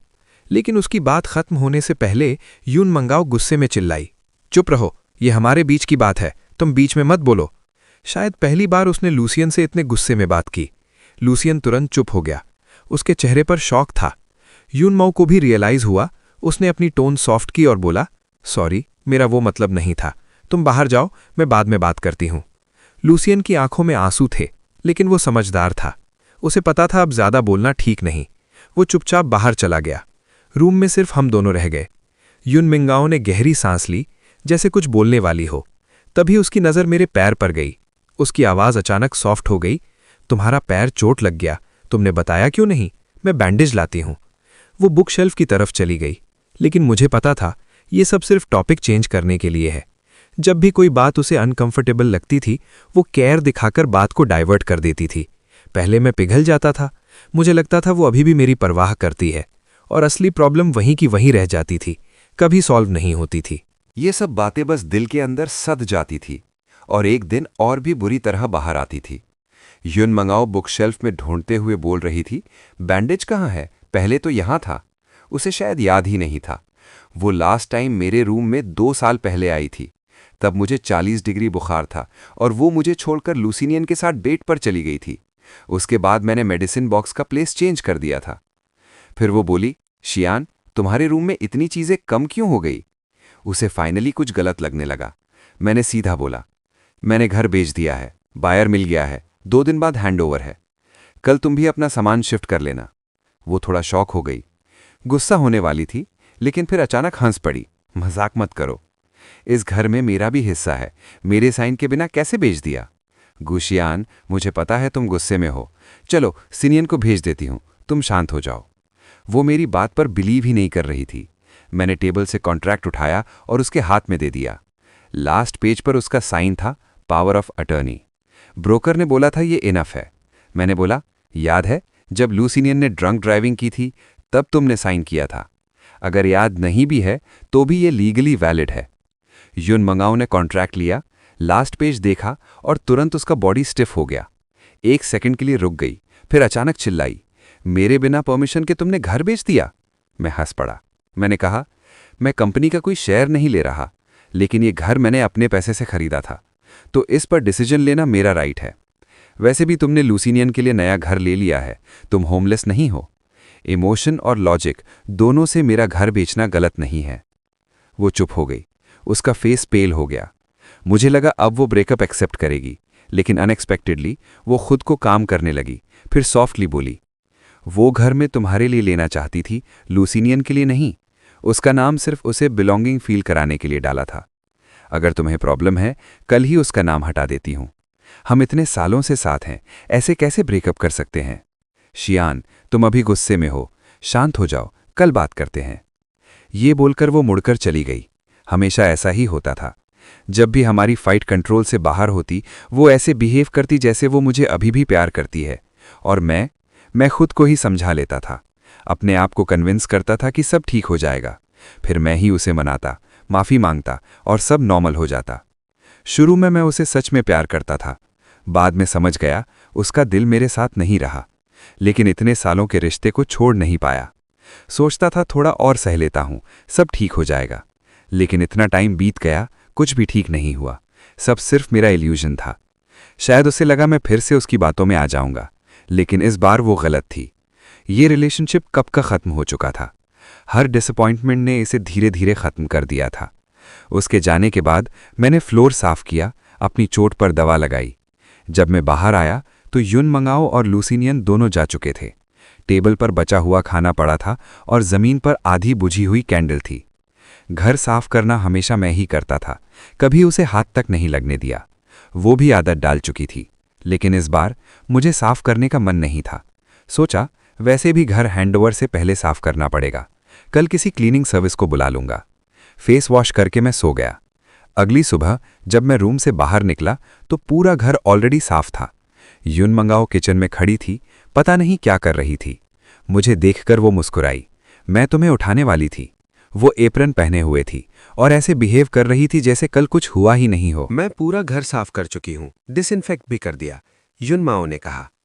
पहले अगर ऐसा होता तो मैं उसके सफाई के बाद रह गए पानी के दाग इग्नोर कर देता, उसकी तारीफ करता, उसे खुश करता। लेकिन अब मैंने सिर्फ हल्का सा ठंडा हंसकर बोला, ओह। मेरी ठंडी रिएक्शन देखकर वो थोड़ी डिसअपॉइंटेड हुई, लेकिन फिर भी जल्दी से स्माइल करने लगी। वो 2 प्लेट्स ब्रेकफास्ट की ले आई। मैंने बनाया है, ट्राई करो। मैंने देखा चीज़ ब्रेड था, देखने में अच्छा लग रहा था। सच बोलूं तो ये शायद पहली बार था जब उसने मेरे लिए ब्रेकफास्ट बनाया था। इमोशनली ये मोमेंट स्पेशल हो सकता था, लेकिन वो भूल गई थी कि मुझे चीज़ से एलर्जी है। उसका फेस थोड़ा चेंज हुआ। जल्दी से बोली, मैं दूसरा बना देती हूँ। मैंने सीधा कहा, ये सब करने की ज़रूरत नहीं। लास्ट ईयर के पार्टी में उसे याद था लुसिनियन क्या नहीं खाता, मटन नहीं, जिंजर नहीं, गार्लिक नहीं। लेकिन उसे याद नहीं था एक बार गलती से मैंने गलत चीज़ खा ली थी और मुझे इतनी सिवियर एलर्जी हुई थी कि हॉस्पिटल जाना पड़ा था। फिर भी उसे कोई फर्क नहीं था। वो थोड़ा इरिटेट होके बोली, शादीशुदा लोग इतनी छोटी बातों को लेकर रूठते नहीं। मैं इतना एफर्ट कर रही हूँ फिर भी तुम इतने पिकी हो। मुझे रोज कंपनी का काम भी देखना होता है, गलती हो जाना नॉर्मल है। मैंने सिर्फ सर हिलाकर कहा, हमारे ब्रेकअप होना भी नॉर्मल है। ये सुनकर वो फाइनली गुस्सा हो गई। उसने जोर से प्लेट टेबल पर पटक दी। तेज आवाज हुई।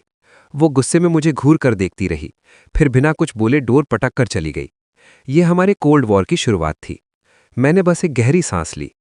फिर मैंने क्लीनिंग सर्विस बुला ली, साथ ही युन माओ का सारा सामान पैक करके उसके सबर्बन हाउस पर भेज दिया। घर स्मूथली हैंडओवर हो गया। तब युन माओ को शायद समझ आया ये ब्रेकअप कोई धमकी नहीं था। उसने मुझे मैसेजेस भेजे, पहले थोड़ा मजाक उड़ाया। जब मैं रिएक्ट नहीं किया तो सोशल मीडिया पर पोस्ट्स डालने लगी। लुसिनियन के साथ फोटोज, रोज नए पोस्ट्स। आज जू, कल हॉट एयर बलून, फिर कंपनी सक्सेस, फिर बाली ट्रिप रिवॉर्ड के नाम पर। फोटोज में वो डेलिब्रेटली कपल रिंग्स भी दिखा रही थी। कैप्शन लिखा, जिसे प्यार करो उसके साथ बचपना कर सकते हो। मुझे पता था वो मुझे प्रोवोक कर रही हैं। वो चाहती थी मैं जेलस हो जाऊं, गुस्सा करूं और उसे वापस आने के लिए बैक करूं, फिर वो अपनी कंडीशंस रखे। लेकिन अब मुझे फर्क ही नहीं पड़ता था। मैं बस इग्नोर कर रहा था। एक बार गलती से मैंने उसका पोस्ट लाइक कर दिया, फिर तुरंत अनलाइक कर दिया और उसे अनफॉलो कर दिया। फिर मैं अपने काम पर फोकस करने लगा। मेरे आने से मेरे फ्रेंड की कंपनी ग्रो होने लगी, प्रोजेक्ट्स बेटर होने लगे, करोड़ों का प्रॉफिट आने लगा। आज मैं और मेरा फ्रेंड एक इंपॉर्टेंट मीटिंग के लिए जा रहे थे। तभी युन माओ का मैसेज आया। ये रेयर था। उसने एक फोटो भेजी। मैंने खोला, वो एक मटर्निटी रिपोर्ट थी, उसके नाम के साथ। फिर उसका मैसेज आया, कैसा फील हो रहा है? मैंने रिप्लाई नहीं किया। वो फिर बोली, जस्ट जोकिंग, ये फेक रिपोर्ट है, पर सच बताओ अगर मैं किसी और के बच्चे से प्रेग्नेंट होती तो तुम्हें जेलसी होती? मुझे ये सब देखकर हंसी आई और तब मैंने रियलाइज किया, पहले अगर मैं ये देखता तो मैं गुस्से से भर जाता, दिल तेज धड़कता, फेस रेड हो जाता। लेकिन अब मैंने मिरर में अपना फेस देखा, बिल्कुल काम, जैसे कुछ हुआ ही नहीं। मेरा स्मार्ट वॉच भी नॉर्मल था, मेरी हार्ट बीट भी नॉर्मल थी।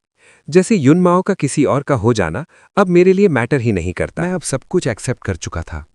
मेरा मन नहीं था उससे रिप्लाई करने का, लेकिन लुसिनियन के पहले वाले प्रोवोकेशंस याद करके मैंने कामली रिप्लाई किया। अब तुम्हारा न्यू बॉयफ्रेंड है तो ऐसे बाउंड्रीलेस बातें मत करो, गलत समझ हो सकता है। मैसेज भेजने के बाद कुछ मिनट तक उसका चैट विंडो टाइपिंग दिखाता रहा। बार बार टाइप करके डिलीट कर रही थी। आखिर में उसने रिप्लाई किया, घुशियांग, एक्टिंग बंद करो। मैं देखना चाहती हूं तुम कितनी देर प्रिटेंड कर सकते हो। अगर तुम मुझे प्यार नहीं करते तो फिर इतनी परवाह क्यों? मुझे पता है तुम मुझे फॉलो करते हो और चुपके से लाइक्स भी करते हो। मुझे हंसी आ गई। पहले युनमाओ कभी मेरी परवाह नहीं करती थी, ऐसे छोटी चीजें नोटिस ही नहीं करती थी। लगता है लुसीनियन के साथ रहकर वो बदल गई थी।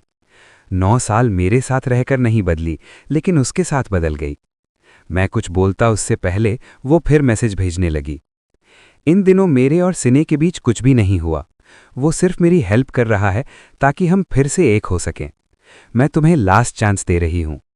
मैंने हल्की सी हंसी के साथ रिप्लाई किया, जरूरत नहीं, और चाट खत्म कर दिया। शायद वो अभी भी सोच रही थी मैं वापस आ जाऊंगा, लेकिन वक्त के साथ उसे समझ आ जाएगा मैं सच में उससे ब्रेकअप कर चुका था। और मुझे ये भी पता था वो मुझे वापस पाने की कोशिश प्यार से नहीं कर रही, बल्कि लोग क्या कहेंगे इस डर से कर रही है। अगर सच बाहर आ गया कि वो लुसीनियन के लिए मुझे छोड़ रही है तो लोग उसे जज करेंगे। लेकिन अब मुझे कोई फर्क नहीं पड़ता था। मैं सिर्फ अपने करियर पर फोकस कर रहा था।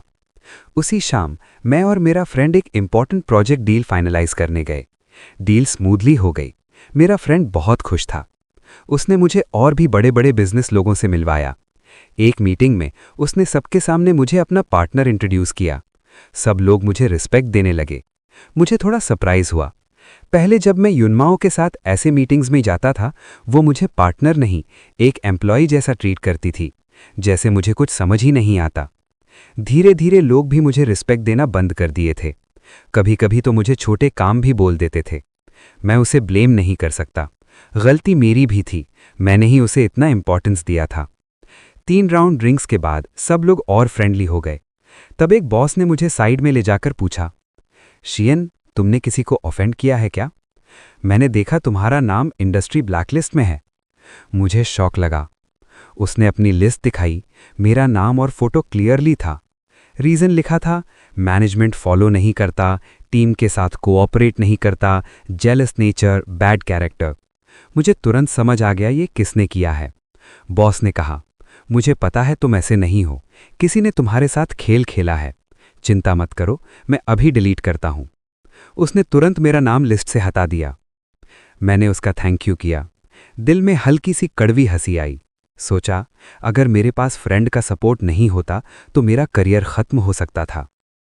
पार्टी खत्म होने के बाद मैं और मेरा फ्रेंड सबको कार तक छोड़ने लगे। वो अपनी गर्लफ्रेंड से कॉल करने चला गया। मैं होटल के बाहर खड़ा था, ड्राइवर का वेट कर रहा था।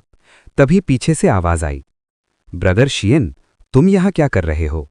मैंने मुड़कर देखा। वहां लुसीनियन और युनमाओ खड़े थे। लुसीनियन ने उसकी कमर पकड़ी हुई थी। दोनों एक कपल की तरह क्लोज थे। मुझे देखकर लुसीनियन हंस पड़ा। फिर युन से बोला, सिस्टर युन, लगता है ब्रदर शियन तुमसे मिलने आए हैं। मैं थोड़ी देर के लिए चला जाता हूं। वो जैसे जाने का एक्टिंग कर रहा था, लेकिन क्लियरली उसका कोई इंटेंशन नहीं था। युन ने तुरंत उसे रोक लिया और उसके सीने से लग गई, जैसे मुझे दिखा रही हो उनका क्लोजनेस। फिर बोली, वो आउटसाइडर नहीं है। युनमाओ ने कहा, वो क्यों अवॉइड करे? फिर उसने मुझे स्मग लुक से देखा और बोली, तुमने ही तो कहा था तुम्हें चांस नहीं चाहिए, अब यहां क्या कर रहे हो? मैं अभी बता रही हूं, अब बहुत लेट हो चुका है। गुशियान, तुम्हारे चांसेस खत्म हो चुके हैं। उसका एटीट्यूड एरोगेंट था और लूशियान के सामने उसका बिहेवियर बिल्कुल अलग था। मुझे पता था वो गलत समझ रही है, फिर भी मैंने कामली एक्सप्लेन किया, मैं अपने फ्रेंड के साथ खाना खाने आया था, अब निकल रहा हूं। जैसे ही मैंने ये बोला, लूशियान जोर से हंस पड़ा।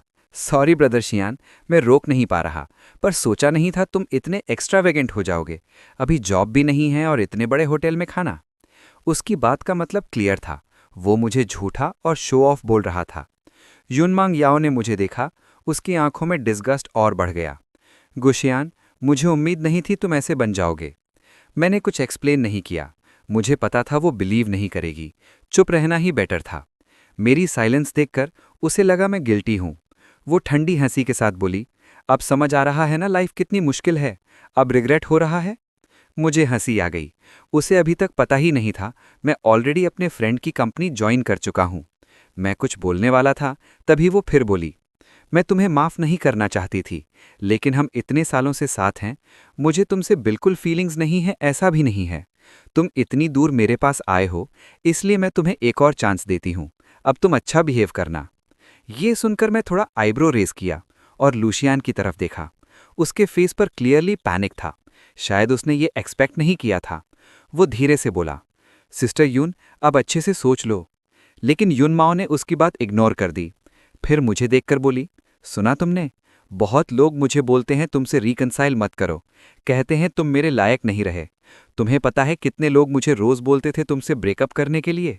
अगर मैं बार बार तुम्हें माफ नहीं करती तो कब का खत्म हो गया होता। मुझे समझ नहीं आता तुम्हें क्या हो गया है। किसने तुम्हें इन्फ्लुएंस किया कि तुम खुद ब्रेकअप करने लगे? सबको पता है तुम कितने खुश थे, सिर्फ तुम्हें ही उसकी वैल्यू नहीं पता। वो लगातार बोलती जा रही थी। मैं कुछ बोलने ही वाला था, तभी मेरे फ्रेंड की आवाज़ आई, शियान, ये कौन लोग हैं? मेरा फ्रेंड आ गया। मैंने अंदर से रिलीफ फील किया। मैंने कहा, पुराने कलीग्स हैं, यहाँ मिल गए। पहले यूनमाओ मुझे कभी अपना बॉयफ्रेंड इंट्रोड्यूस नहीं करती थी, हमेशा कहती थी मैं उसका कलीग हूँ। मुझे लगा वो खुश होगी, लेकिन उसका फेस और डार्क हो गया। मैंने इग्नोर किया और इंट्रोड्यूस किया, ये मेरा फ्रेंड है, मैं इसी के साथ खाना खाने आया था। यूनमाओ का एक्सप्रेशन और ख़राब हो गया। तब लूशियन हंसकर बोला, अच्छा, तो सच में आपका फ्रेंड है जो आपको यहाँ खिलाने लाया? लगता है आपका फ्रेंड काफ़ी रिच है, काम क्या करता है? मेरा फ्रेंड थोड़ा इरिटेट हो गया। उसने धीरे से मुझे बोला, ये बंदा इतना अजीब क्यों बात कर रहा है? मैं हल्का सा हंसकर बोला, छोड़ो, आदत हो जाएगी। मेरा फ्रेंड फिर कामली बोला, बस छोटा मोटा बिजनेस करता हूँ, कोई बड़ी बात नहीं। ये सुनकर लूशियन और ज़्यादा स्मग हो गया। वो हंसकर बोला, आजकल बिजनेस करना आसान नहीं है, खून पसीने की कमाई है, ऐसे वेस्ट नहीं करनी चाहिए। मेरे फ्रेंड ने उसकी बात समझ ली, लेकिन उसने कुछ रिप्लाई नहीं किया। मेरे फ्रेंड ने उसका जवाब नहीं दिया। वो धीरे से मुझे बोला, क्या सीन है? तुम्हारा इस बंदे से कुछ प्रॉब्लम है? मैंने छुपाया नहीं, धीरे से बोला, जो लड़की उसके पास है वो मेरी एक्स गर्लफ्रेंड है। मेरा फ्रेंड पहले से सब जानता था, कैसे मैंने युनमाओ के साथ स्ट्रगल करके कंपनी बनाई और ब्रेकअप का रीज़न भी। वो हल्का सा हंस पड़ा, फिर ल्यूसिनियन की तरफ देखकर बोला, तुम कह रहे थे ना पैसा खून पसीने का होता है, तो तुम क्या काम करते हो? देखने से तो कुछ खास लग नहीं रहे, कहीं लड़कियों पर डिपेंडेंट तो नहीं हो? ये सुनकर ल्यूसिनियन गुस्सा हो गया। वो लड़ने के लिए आगे बढ़ा, लेकिन युनमाओ ने उसे रोक लिया, बस करो, प्रॉब्लम मत क्रिएट करो। फिर वो मेरी तरफ देखकर बोली, ज्ञान, मैं अब मजाक के मूड में नहीं हूं। मुझे पता है तुम किस बात से परेशान हो। अगर तुम वापस आते हो तो मैं तुम्हें कंपनी में वापस ले लूंगी, 10% एक्स्ट्रा शेयर्स भी दूंगी। अब तो सेटिस्फाइड हो ना? मैं कुछ बोलता उससे पहले मेरा फ्रेंड हंस पड़ा, सॉरी, मैं इसे ऑलरेडी अपनी कंपनी में ले आया हूं, 40% शेयर्स दे चुका हूं। ये सुनकर युनमाओ का फेस एक सेकंड के लिए चेंज हो गया। फिर वो ठंडी नज़र से मुझे देखकर बोली, ज्ञान, अच्छे से सोच लो, हर कंपनी की स्ट्रेंथ अलग होती है, सिर्फ परसेंटेज देखकर डिसीजन मत लो। मतलब वो इनडायरेक्टली कह रही थी उसकी कंपनी ज़्यादा पावरफुल है। सच ये था, पहले उसकी कंपनी आगे थी, लेकिन अब मेरे फ्रेंड की कंपनी टेक्नोलॉजी में स्ट्रांग हो चुकी थी, करोड़्स के प्रोजेक्ट्स आ रहे थे। अब वो उससे आगे निकल चुकी थी। और मुझे पता था युनमाओ का मैनेजमेंट और ल्यूसिनियन को फेवर करना उसकी कंपनी को फ्यूचर में प्रॉब्लम देगा। लेकिन मैं कुछ बोला नहीं, वो वैसे भी नहीं सुनती। मेरा फ्रेंड भी उससे आर्ग्यू नहीं करना चाहता था। उसने कैजुअली मुझसे पूछा, ड्राइवर आया क्या? मैंने बोला, अभी चेक करता हूं। तभी एक ड्राइवर यूनिफॉर्म वाला आदमी भागते हुए आया। सर, मैं आपका ड्राइवर हूं, कार कहाँ है? मेरा फ्रेंड बोला, मेरी कार फ्लैशी है, इसकी कार चलाओ। उसने मेरी तरफ इशारा किया। मैंने बिना सोचे कीज दे दी। 2 मिनट बाद वो ड्राइवर एक हाई एंड पॉर्श लेकर आया और बोला, सर, ये कार तो मस्त है, काफ़ी महंगी होगी। मैंने ल्यूसिनियन की तरफ देखा, वो कार को घूर रहा था। युनमाओ भी कुछ सोच रही थी, उसका एक्सप्रेशन अच्छा नहीं था। मेरा फ्रेंड मुस्कुराकर बोला, कुछ खास नहीं, बस 1 करोड़ के अराउंड है, कंपनी बोनस है। फिर उसने ड्राइवर से बोला, वैसे हमें एक परमानेंट ड्राइवर चाहिए, 20,000 पर मंथ काम करोगे? ड्राइवर खुश हो गया, सच में सर, ज़रूर। मेरा फ्रेंड बोला, कॉन्ट्रैक्ट अभी भेज देता हूं। ड्राइवर बोला, मैं अच्छा काम करूंगा सर।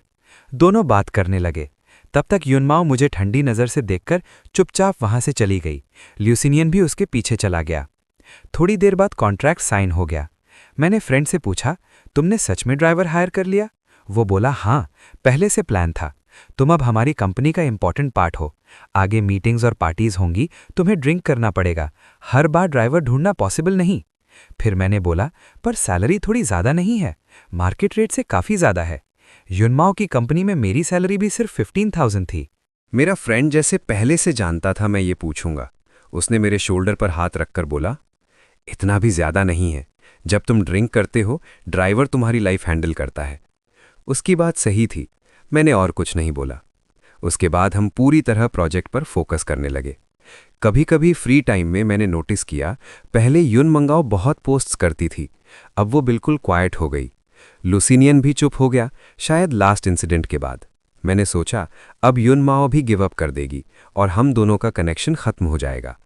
लेकिन ऐसा नहीं हुआ। एक दिन जब हम काम में बिजी थे, मेरा फ्रेंड मेरे पास आया और धीरे से बोला, युन माओ का कॉल आया था। मैं कुछ पूछता उससे पहले वो बोला, लगता है वो तुमसे मिलने आएगी। जो भी डिसीजन लो मैं तुम्हारे साथ हूं, पर मैं यही चाहूंगा तुम इन्फ्लुएंस ना हो। ये कहकर वो चला गया। मैं थोड़ा कंफ्यूज हो गया, लेकिन मैंने ज्यादा सोचा नहीं, काम करता रहा। दोपहर को युनमाओ का कॉल आया। मैंने उठाया, लेकिन उस साइड से कुछ देर तक साइलेंस था। इतना साइलेंस कि मुझे लगा कॉल कट हो गया। फिर उसकी आवाज आई, बस मजाक बंद करो, क्या हम फिर से साथ आ सकते हैं? उसकी आवाज पहली बार वीक लग रही थी। मुझे हंसी आई। वो अभी भी सोच रही थी मैं मजाक कर रहा हूं। मैं चुप रहा। फिर वो बोली, मैंने तुम्हारे फ्रेंड से बात की। उसने बताया तुम्हें पहले भी साथ बिजनेस करने को बोला था, फिर भी तुमने मुझे चूज किया। मुझे नहीं पता था तुमने मेरे लिए इतना सैक्रिफाइस किया। मैं मानता हूं लुसिनियन के आने के बाद मैंने तुम्हें इग्नोर किया, लेकिन हम 10 साल से साथ हैं। क्या ये सब सिर्फ 10 महीने की वजह से खत्म हो जाएगा? उसकी आवाज भर आई, जैसे रो पड़ेगी। मैं थोड़ा रुक गया। 10 साल की यादें दिमाग में आने लगी। वो टाइम याद आया जब हम स्ट्रगल कर रहे थे, एक दूसरे का सपोर्ट करते थे, प्रॉब्लम्स में एक दूसरे को संभालते थे। एक बार इन्वेस्टमेंट के लिए मैंने इतनी शराब पी थी कि होश खो बैठा था। बेहोश होने से पहले मैंने देखा युन माओ रो रही थी, मुझे संभालते हुए एम्बुलेंस कॉल कर रही थी। हॉस्पिटल में 7 दिन एडमिट रहा। वो दिन रात मेरी केयर करती थी और साथ में कंपनी भी संभाल रही थी। तब वो मुझे सच में प्यार करती थी। मैं प्रेजेंट में वापस आया। मैं कुछ बोलने वाला था, तभी फोन पर लुसिनियन की आवाज आई, ब्रदर शियान, प्लीज सिस्टर युन को माफ कर दो। मैं सॉरी हूं आपको गलत फील करवाया। अगर आप चाहो मैं कल ही रिजाइन कर दूंगा। मैं कभी आपके सामने नहीं आऊंगा। युन माओ ने उसे रोका नहीं, जैसे वो भी ये मान रही हो। मुझे अंदर से अजीब फील हुआ, जैसे मैं ही उनके बीच थर्ड पर्सन हूं। चाहे ब्रेकअप हो या ना हो, चाहे लुसिनियन रिजाइन करे या ना करे, फ्यूचर में वो युन माओ के लिए एक परफेक्ट मेमोरी बन जाएगा। टाइम के साथ उनका बॉन्ड और स्ट्रांग होगा। मैं हंस पड़ा और बोला, अब तुम बोलो। मैंने हल्की सी स्माइल के साथ कहा, कंपनी का आधा शेयर दे दो। मैंने कहा, जो एसेट्स तुम्हारे नाम पर हैं उनका भी आधा हिस्सा मुझे चाहिए। मुझे अच्छी तरह पता था युन मंगाओ कभी अग्री नहीं करेगी। कंपनी के शेयर्स और एसेट्स ही रीजन थे जिसके लिए लुसिनियन उसके साथ था। जैसे मैंने सोचा था, फोन के दूसरी साइड 5 मिनट तक साइलेंस रहा। फिर लुसिनियन गुस्से में बोला, ब्रदर शियान, तुम्हारी डिमांड बहुत ज्यादा है। सिस्टर युन ने इतनी मेहनत से कंपनी बनाई है, तुम बस बोलकर आधा सब कुछ लेना चाहते हो? तुम्हें शर्म नहीं आती? मैंने उसकी बात इग्नोर की और कामली बोला, हम दोनों अब बड़े हो चुके हैं। कुछ पाना है तो कुछ खोना पड़ेगा। तुम सब पाना चाहते हो बिना कुछ खोए? ऐसा कैसे पॉसिबल है? 3 दिन का टाइम दे रहा हूं, सोच लो। और मैंने कॉल कट कर दिया। मुझे लगा वो गिव अप कर देगी, लेकिन उसी शाम उसका कॉल आया। वो बोली, आधा ज्यादा है, 20% दे सकती हूं। मैंने सीधा कहा, आधा मतलब आधा। 1% भी कम हुआ तो डील कैंसिल। अगर नहीं दे सकती तो फिर कॉल मत करना। Call cut. इस बात से मुझे थोड़ा डाउट हुआ, क्या युन माओ सच में ब्रेकअप नहीं चाहती? पर फिर सोचा, ज्यादा सोचने का कोई फायदा नहीं। 3 दिन बीत गए, उसने कांटेक्ट नहीं किया। हमारे प्रोजेक्ट का काम भी कंप्लीट हो गया। सेलिब्रेशन पार्टी हुई, सब लोग रिलैक्स कर रहे थे।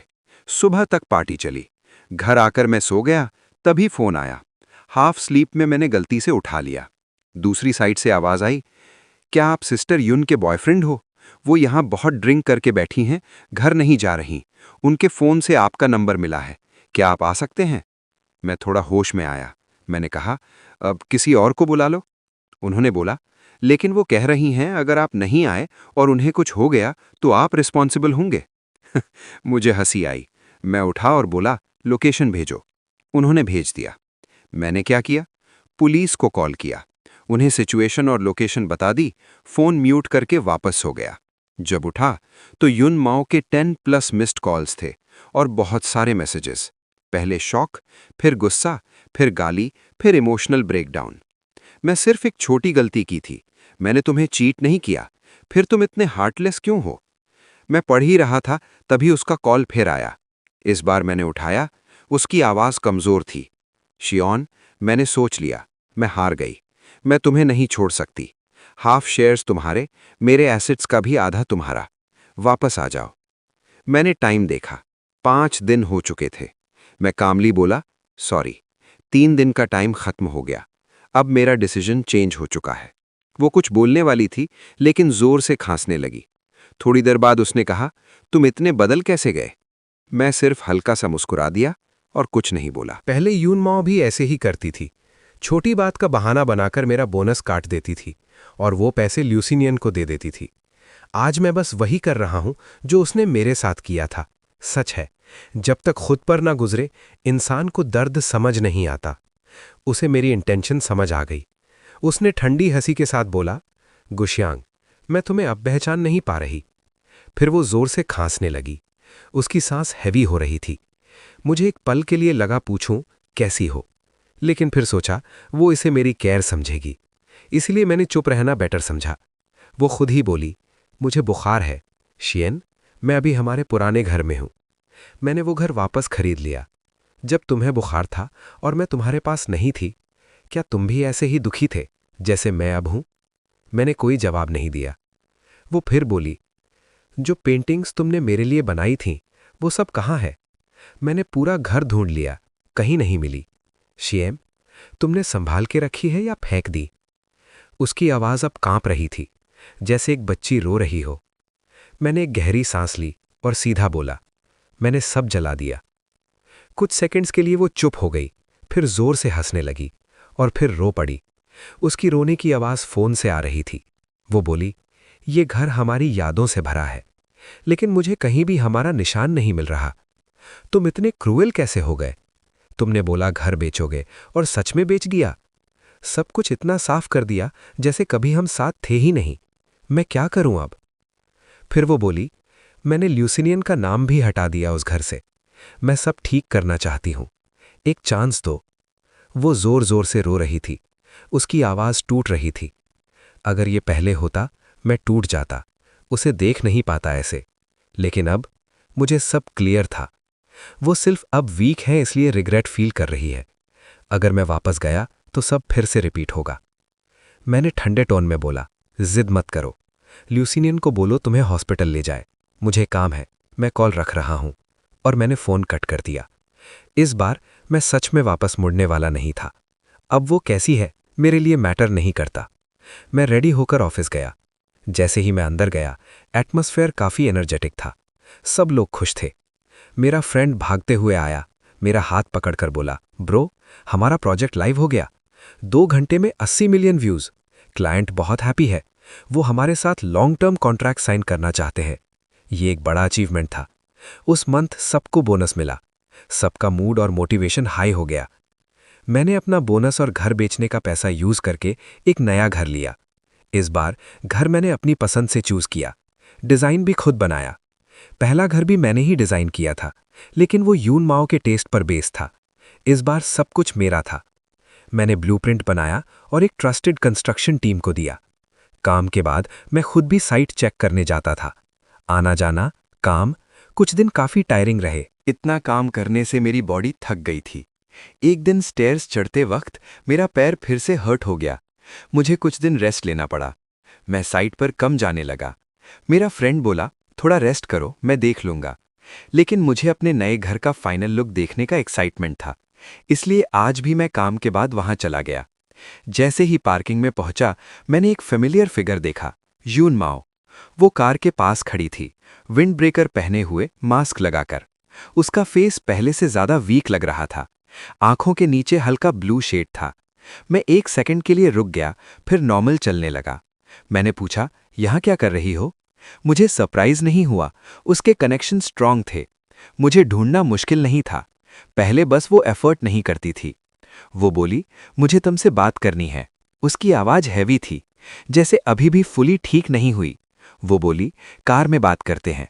मैंने सुना तुमने नया घर लिया है, मैं देखना चाहती हूं। मैंने सीधा मना कर दिया, यहीं बोलो। वो रेडी थी इस जवाब के लिए। उसने बस आंखों में हल्का सा दुख दिखाया, फिर एक फाइल मेरे हाथ में दी। वो बोली, ये तुम्हारे लिए कॉम्पनसेशन है। मैं मानता हूं पिछले 10 साल में मैंने तुम्हें बहुत हर्ट किया। कंपनी हो या पर्सनल लाइफ, तुमने सब कुछ दिया, लेकिन मैं रिटर्न नहीं कर पाई। ये सब उसका बदला समझ लो, और आज के बाद मैं तुम्हें डिस्टर्ब नहीं करूंगी। मैं थोड़ा रुक गया और फाइल खोली। उसमें सब रिकॉर्ड्स थे, कैसे उसने मेरा काम चुराकर लुसीनिन को दिया, कैसे मेरा बोनस काटा। हर चीज का डबल कॉम्पनसेशन मेंशन था। और एक बैंक कार्ड भी था, उसका पासवर्ड मेरा बर्थडे था। मैंने उसकी तरफ देखा, समझ नहीं आया ये सच है या कोई नया गेम। मैंने बोला, अगर तुम कह रही हो डिस्टर्ब नहीं करोगी, तो मैं भी कभी कांटेक्ट नहीं करूंगा। वो कामली बोली, मैंने सोच लिया है, मुझे भी आगे बढ़ना है। मैंने सर हिला दिया। मैंने सब एक्सेप्ट कर लिया। मुझे पता था ये लेना ही फाइनल क्लोजर है, सच में खत्म करने के लिए। जैसे ही मैंने एक्सेप्ट किया, मैंने उसकी आंखों में 1 सेकंड के लिए डिसअपॉइंटमेंट देखी, फिर वो फिर से नॉर्मल हो गई। वो बोली, क्या मैं तुम्हारा नया घर देख सकती हूँ? मुझे देखना है तुम अब कैसे रह रहे हो। मुझे पता था ये बस एक बहाना है। वो अभी भी अटैच थी, लेकिन मैं उसे अच्छी तरह जानता था। अगर मना करता तो वो बार बार आती। मैंने सोचा एक फाइनल एंडिंग देना ही बेटर है। मैंने कहा, चलो। मैं कार की तरफ बढ़ा, तभी वो जल्दी से आई और बोली, मैं ड्राइव करूंगी, तुम्हारा पैर अभी ठीक नहीं है। मैं थोड़ा सरप्राइज हुआ। उसे मेरे इंजरी का पता था। पहले होता तो मुझे खुशी होती, लेकिन अब सब कुछ लेट हो चुका था। मैं चुप रहा और उसके साथ कार तक गया। जैसे ही मैं पैसेंजर सीट खोलने लगा, मैंने देखा वहां एक छोटा सा डॉल रखा था। सीट बेल्ट लगा हुआ था उस पर, और उस पर एक लेबल चिपका था, लुसीनियन, और नीचे लिखा था, जब मैं ना हूं ये डॉल सिस्टर यून के साथ रहेगा। साथ में एक क्यूट इमोजी भी था। यून माओ शायद ये भूल गई थी। उसका फेस ऑकवर्ड हो गया। मैंने बोला, कोई बात नहीं, मैं पीछे बैठ जाता हूं। मैं डोर बंद करने लगा, लेकिन उसने मुझे रोक दिया और तुरंत डॉल को उठाकर पीछे फेंक दिया। उसने डॉल को बहुत फास्ट और नीटली पीछे फेंक दिया। मुझे तुरंत समझ आ गया, ल्यूसीनियन हमेशा ऐसे ही करता था। चुपके चुपके युन माओ के साथ अपनी क्लोजनेस दिखाता था। कभी उसका हेयर टाई अपने हाथ में पहनता, कभी उसके ऑफिस में अपना नाम लिखकर चीज़ें छोड़ देता, कभी घर पर भी अपनी चीज़ें रख देता। हर जगह अपनी प्रेजेंस दिखाता था। उसका एक ही एम था, मुझे जेलस करना, मुझे खुद ही पीछे हटने पर मजबूर करना। पहले मैं समझ नहीं पाता था, मैं युन माओ से लड़ता रहता था। एक बार तो गुस्से में मैंने उसकी चीज़ें बाहर फेंक दी। तब युन माओ ने मुझे जोर से थप्पड़ मारा था। वो चिल्लाई, तुम पागल हो गए हो क्या? ल्यूसीनियन थोड़ा चाइल्डिश है, लेकिन दिल का अच्छा है। मैं उससे हर्ट नहीं करना चाहती, इसलिए उसकी चीज़ें यहाँ रखती हूँ। तुम इतने जेलस क्यों हो? तुम्हारी ये छोटी सोच तुम्हें चीप बना देती है। उस दिन मैं टूट गया था, लेकिन धीरे धीरे मुझे समझ आया ये सब ल्यूसीनियन का प्लान था। वो चाहता था मैं खुद ही हट जाऊं। अब मैं कामली बोला, तुम्हें ये सब करने की ज़रूरत नहीं है। वैसे भी अब हमारा कोई रिलेशन नहीं है। उसकी चीज़ें यहाँ हो या ना हो, मुझे फ़र्क नहीं पड़ता। युन माओ ने लिप्स प्रेस किए, फिर बोली, मुझे पता है तुम बिलीव नहीं करोगे, लेकिन मैं क्लियर कह रही हूँ, चाहे हम ब्रेकअप हो गए हों, मैं लुसीनियन के साथ नहीं रहूंगी। मेरे उसके लिए कोई फीलिंग्स नहीं है। मैं बस उसे हेल्प करती हूँ क्योंकि वो मुझे तुम्हारी पुरानी कंडीशन याद दिलाता है, जब तुम अकेला और हेल्पलेस थे। मैं हंस पड़ा। पहले शायद मैं ये बात मान लेता, लेकिन अब नहीं। मैंने सोचा, अब मैं भी तो अकेला हूं, तो फिर मेरी हेल्प क्यों नहीं? उसकी बात का कोई मतलब नहीं था। मैंने सीधा बोला, चलो। तभी युन माओ फिर बोली, मैं ल्यूसीनियन को कंपनी से निकालने वाली हूं। वो अपनी बात कंप्लीट करती, उससे पहले पीछे से आवाज आई, डब्बे गिरने की आवाज। हमने मुड़कर देखा, ल्यूसीनियन वहां खड़ा था। उसके पैर के पास गिरी हुई डब्बे की कटोरी और पॉरेज जमीन पर फैल गया था। उसका एक्सप्रेशन शॉक और हर्ट था। वो बोला, सिस्टर युन, आप यहाँ? उसकी हालत देखकर लग रहा था जैसे वो सच में दुखी हो या शायद एक्टिंग कर रहा हो। समझना मुश्किल था। मैंने युन माओ की तरफ देखा। वो पकड़ी गई जैसे लग रही थी। उसका फेस पैनिक में था। मुझे ये सब देखकर हंसी आई। जो अभी वो बोल रही थी वो सिर्फ उसका गिल्ट था। दिल से वो वैसे नहीं सोचती थी। युन माओ ने पूछा, तुम यहाँ क्यों आए? ल्यूसीनियन धीरे से बोला, आप 2 दिन से सिक थी, मुझे टेंशन हो रही थी। मैं आपके लिए पॉरेज बनाकर लाया था, पर जब आपके घर गया आप वहाँ नहीं थी। फिर मैंने आपको फॉलो किया, लेकिन अब लगता है ज़रूरत नहीं थी। वो झुककर पॉरेज साफ करने लगा। उसका एक्सप्रेशन बिल्कुल टूट गया था। युन माओ का फेस चेंज हो गया, जैसे वो कुछ बोलना चाहती हो, लेकिन ल्यूसीनियन ने उसे रोक दिया। सिस्टर युन, मैं समझता हूँ आपका और ब्रदर शियन का रिलेशन इंपॉर्टेंट है। आप उनके साथ अच्छा करो, ये सही है। गलती मेरी है, मैं समझ नहीं पाया। आप जाओ, मैं ये साफ कर लेता हूँ। उसने कार की तरफ देखा, पीछे फेंका हुआ टेडी बेयर देखा और फिर चुपचाप सफाई करने लगा। उसका ये अंडरस्टैंडिंग बिहेवियर देखकर युनमाओ कंफ्यूज हो गई, जैसे उसका दिल हिल रहा हो। वो एक स्टेप आगे बढ़ी, फिर रुक गई, फिर बोली, मैं पहले जा रही हूँ, रात में किसी को भेज दूंगी सफाई के लिए। ल्यूसीनियन ने सर हिला दिया, नहीं, जरूरत नहीं। सिस्टर युन, मैं अब बच्चा नहीं हूं। जब आप सिक थीं, मैंने ही आपका ख्याल रखा था। मुझे पता है कैसे हैंडल करना है। प्लीज आप मेरी चिंता मत करो। युनमिंग याओ का फेस देखकर लग रहा था उसके अंदर फिर से गिल्ट आ गया है, लेकिन फिर भी उसने खुद को संभाला और नजर हटा ली। वो बोली, कार में बैठो। उसने डोर खोला, लेकिन मैं नहीं बैठा। मैंने सीधा कहा, मैं खुद ड्राइव कर सकता हूं, तुम जाकर उसका ख्याल रखो। हम ऑलरेडी ब्रेकअप कर चुके हैं, मेरे सामने एक्टिंग करने की जरूरत नहीं। ये सुनकर मैंने क्लियरली देखा लुसीनियन की आंखों में खुशी चमकी। वो इनोसेंट बनकर बोला, अरे तुम लोग ब्रेकअप कर चुके हो, तो फिर ब्रदर शियन अभी भी मुझसे गुस्सा क्यों है? क्या मैं गलत टाइम पर आ गया? युनमानो बोली, इसका तुमसे कोई लेना देना नहीं, हम पीसफुली ब्रेकअप हुए हैं। फिर उसने मुझे देखा और कहा, मैंने कहा था आज मैं तुम्हें ले जाऊंगी, जो भी हो मैं अपना प्रॉमिस रखूंगी। उसकी बात खत्म ही हुई थी तभी लुसीनियन अचानक से कराहने लगा। अपना चेस्ट पकड़कर जमीन पर गिर गया। सिनियन, क्या हुआ?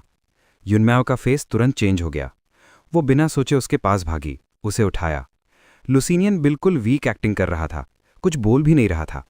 युनमाओ और ज्यादा पैनिक हो गई। उसने उसे उठाया, कार तक ले गई, उसे सीट पर बिठाने लगी। फिर अचानक उसने मेरी तरफ देखा, जैसे कंफ्यूज हो। मैं समझ गया वो क्या सोच रही है। मैंने कामली बोला, लाइफ इंपॉर्टेंट है, उसे हॉस्पिटल ले जाओ। युनमाओ ने अपने लिप्स बाइट किए, जैसे डिसीजन ले रही हो। फिर बोली, तुम नया घर जाओ, मैं इसे हॉस्पिटल ले जाकर तुमसे मिलती हूँ। और बिना कुछ और बोले वो लुसीनियन को लेकर चली गई। मैं बस खड़ा देख रहा था। कार तेज स्पीड से चली गई। मेरा दिल बिल्कुल काम था। मुझे क्लियरली पता था लुसीनियन एक्टिंग कर रहा था, लेकिन अब मुझे फर्क नहीं पड़ता था। मैं अपनी कार की तरफ गया, तभी मेरा फ्रेंड का कॉल आया। वो एक्साइटेड था, ब्रो, दूसरा प्रोजेक्ट भी वायरल हो गया, फॉरेन कंपनीज भी इंटरेस्ट दिखा रही हैं, चलो बिजनेस ट्रिप पे चलते हैं। मैंने बिना सोचे हाँ बोल दिया। मैं तुरंत एयरपोर्ट के लिए निकल गया। सब कुछ बहुत फास्ट हुआ। फॉरेन पहुंचते ही हमने फुल प्रिपरेशन स्टार्ट कर दिया। रिसर्च, ट्रांसलेशन, प्रेजेंटेशन, सब कुछ डिटेल में। हम दोनों सिर्फ 4 घंटे सोते थे। कभी कभी खड़े खड़े ही नींद आ जाती थी, लेकिन मेहनत रंग लाई। मीटिंग के बाद इंटरप्रेटर ने बोला, उन्हें आपका प्रपोजल बहुत पसंद आया, डील कंफर्म। मैं और मेरा फ्रेंड खुशी से एक दूसरे को हक किया।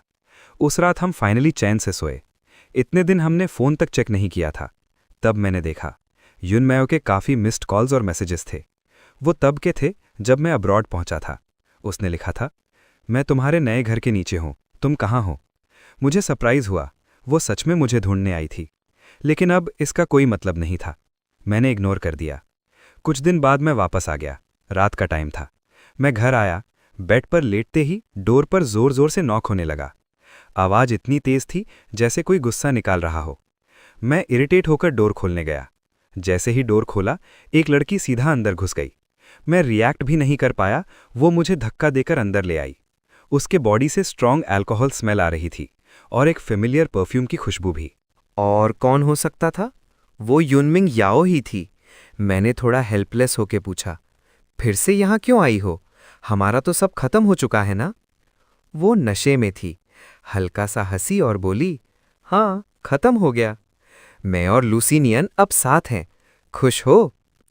वो मुझे अजीब एक्सप्रेशन से देख रही थी, जैसे मेरी आंखों में दर्द देखना चाहती हो।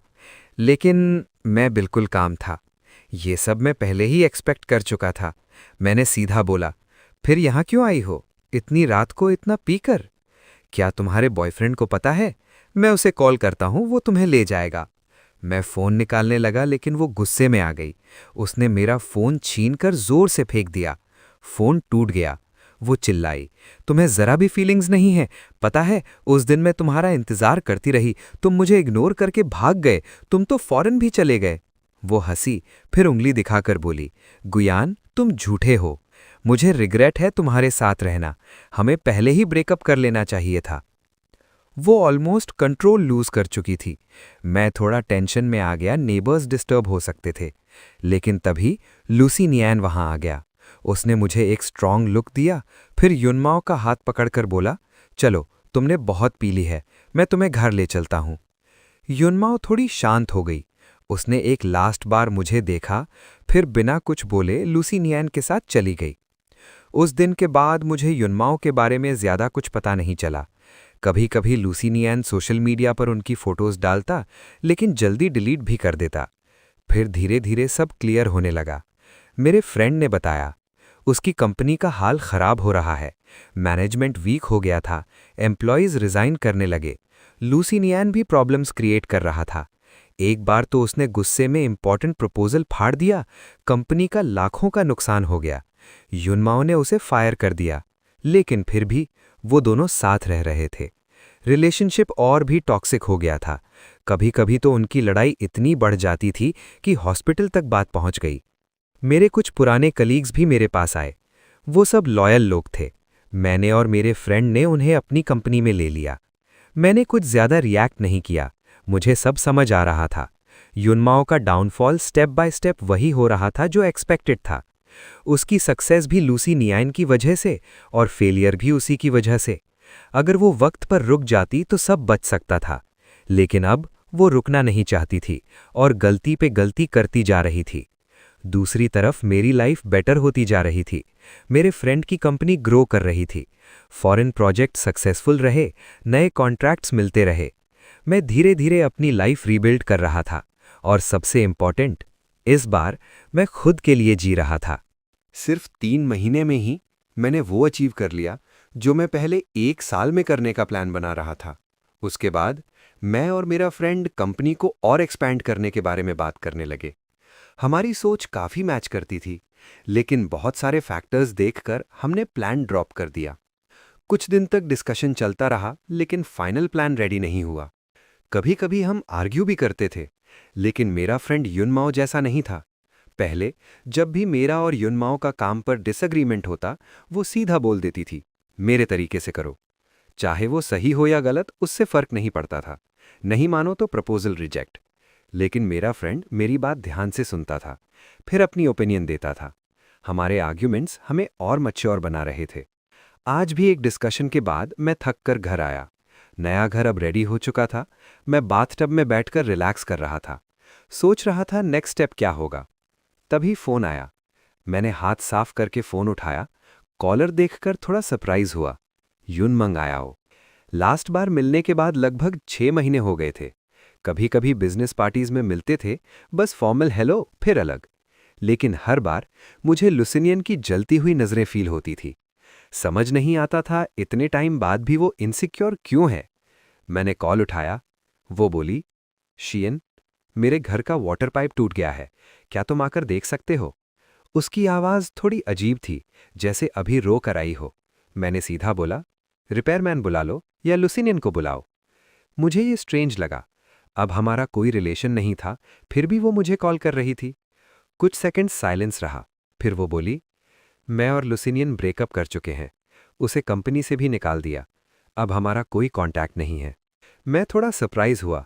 उससे पहले मैं कुछ पूछता, वो रोती हुई बोली, रिपेयरमैन ट्राई किया पर रात हो गई है, मुझे समझ नहीं आ रहा क्या करूं, अगर तुम नहीं आए तो शायद मैं। उसकी आवाज़ टूट रही थी। फोन से ठंडी हवा की आवाज़ आ रही थी। मुझे लगा कुछ गलत है। मैंने पूछा, अभी कहाँ हो तुम? थोड़ा रुक कर वो बोली, रूफटॉप। मेरे दिमाग में तुरंत एक पुरानी मेमोरी आई। जब कंपनी नई थी और लॉस हुआ था, तब वो सुसाइड करने चली गई थी। तब मैंने उसे बचाया था। मैंने सोचा वो अब मैच्योर हो गई होगी, लेकिन लगता है नहीं। अब जब मुझे पता है वो डेंजर में हो सकती है, मैं इग्नोर नहीं कर सकता था। मैंने सांस ली और बोला, रुको, मैं आ रहा हूं। मैं तुरंत रेडी होकर वहां गया। दरवाज़ा खोला तो वो खड़ी थी, आंखें रो रो कर लाल। घर में पानी फैला हुआ था। पाइप सच में टूट गया था। मैं अंदर गया, चेक किया, सिर्फ कनेक्शन लूज था। मैंने टूल्स लिए, थोड़ा टाइट किया और प्रॉब्लम सॉल्व हो गई। मैंने कहा, बस सफाई कर लेना। फिर मैं निकलने लगा, लेकिन जैसे ही मैं मुड़ा, उसने पीछे से मुझे पकड़ लिया। मुझे हक करके जोर जोर से रो रही थी। वो बोली, शियन, तुम अभी भी मुझसे प्यार करते हो ना? नहीं तो तुम आते ही नहीं। सॉरी, मैं गलत थी। मुझे सब समझ आ गया है। क्या हम वापस जा सकते हैं? मैं 1 सेकंड के लिए रुक गया, फिर उसके हाथ हटा दिए और कामली बोला, तुम गलत समझ रही हो। मैं फ्री में नहीं आया। Repair charge 100 rupees. मैंने बोला, एली पे या वीचैट? यून माओ मुझे देख रही थी। उसके होठ कांप रहे थे। कुछ देर बाद उसने फ़ोन निकाला और पैसे ट्रांसफ़र किए, 10,000। मैंने तुरंत एक्सेस अमाउंट वापस कर दिया और उसकी आंखों में देखकर कहा, अब हम बराबर हैं, सब क्लियर। वो धीरे से मेरे वर्ड्स रिपीट करने लगी, फिर हल्की सी कड़वी स्माइल दी। मैं बिना पीछे देखे वहां से निकल गया। बाहर एक स्ट्रे कैट दिखी। मैंने 100 रुपए का सॉसेज लिया, उसके सामने रख दिया और घर चला गया। उसके बाद मुझे समझ आ गया, यून माओ ने भी फाइनली छोड़ दिया। 1 महीने बाद मुझे एक लीगल नोटिस मिला। केस फाइल किया गया था, कंपनी के सीक्रेट डॉक्यूमेंट्स चुराने का। प्रूफ भी पूरा तैयार था, पेपर्स, ट्रांजैक्शन रिकॉर्ड्स और एक वीडियो। वही दिन का वीडियो जब मैं उसके घर पाइप ठीक करने गया था। वीडियो एडिट किया गया था। ऐसे दिखाया गया जैसे मैं डॉक्यूमेंट्स ढूंढ रहा हूं। ये वीडियो इंटरनेट पर वायरल हो गया। लोग बातें बनाने लगे। मेरे प्रोजेक्ट की पॉपुलैरिटी ऑलरेडी हाई थी, तो हेटर्स और भी ज़्यादा एक्टिव हो गए। जब लोगों को पता चला मैं उसकी कंपनी छोड़कर फ्रेंड के साथ ज्वाइन किया और मेरी कंपनी फास्ट ग्रो कर रही है, तो सब ने मान लिया मैं सीक्रेट्स चुरा कर गया हूं। लोग गाली देने लगे, बॉयकॉट की बात होने लगी। मुझे पुलिस स्टेशन ले जाया गया। वहां यून माओ प्लेंटिफ के रूप में थी। मैंने उसकी आंखों में देखा, वो मुझसे नज़र चुरा रही थी। मुझे सब समझ आ गया।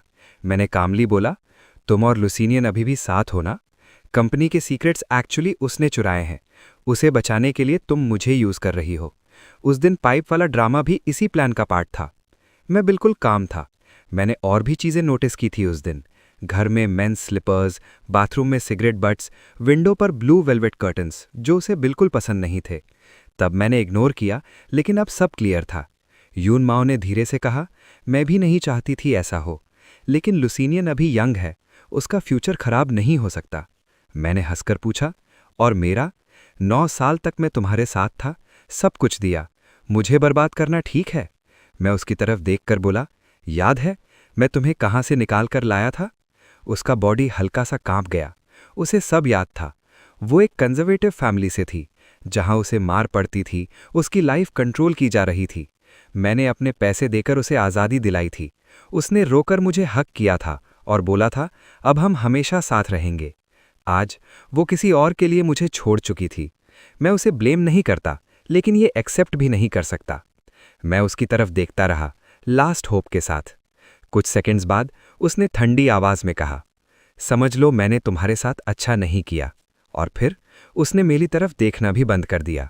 उसे दूर जाते हुए देखकर मेरे दिल में जो लास्ट फीलिंग्स थीं, वो भी खत्म हो गईं। उसे पता भी नहीं था, आगे गिरने वाली मैं नहीं, वो खुद थी। 1 हफ्ते बाद कोर्ट का दिन आया। मेरी कंपनी अब काफ़ी फेमस हो चुकी थी और ये केस भी वायरल हो गया था, इसलिए ट्रायल लाइव ब्रॉडकास्ट हो रहा था।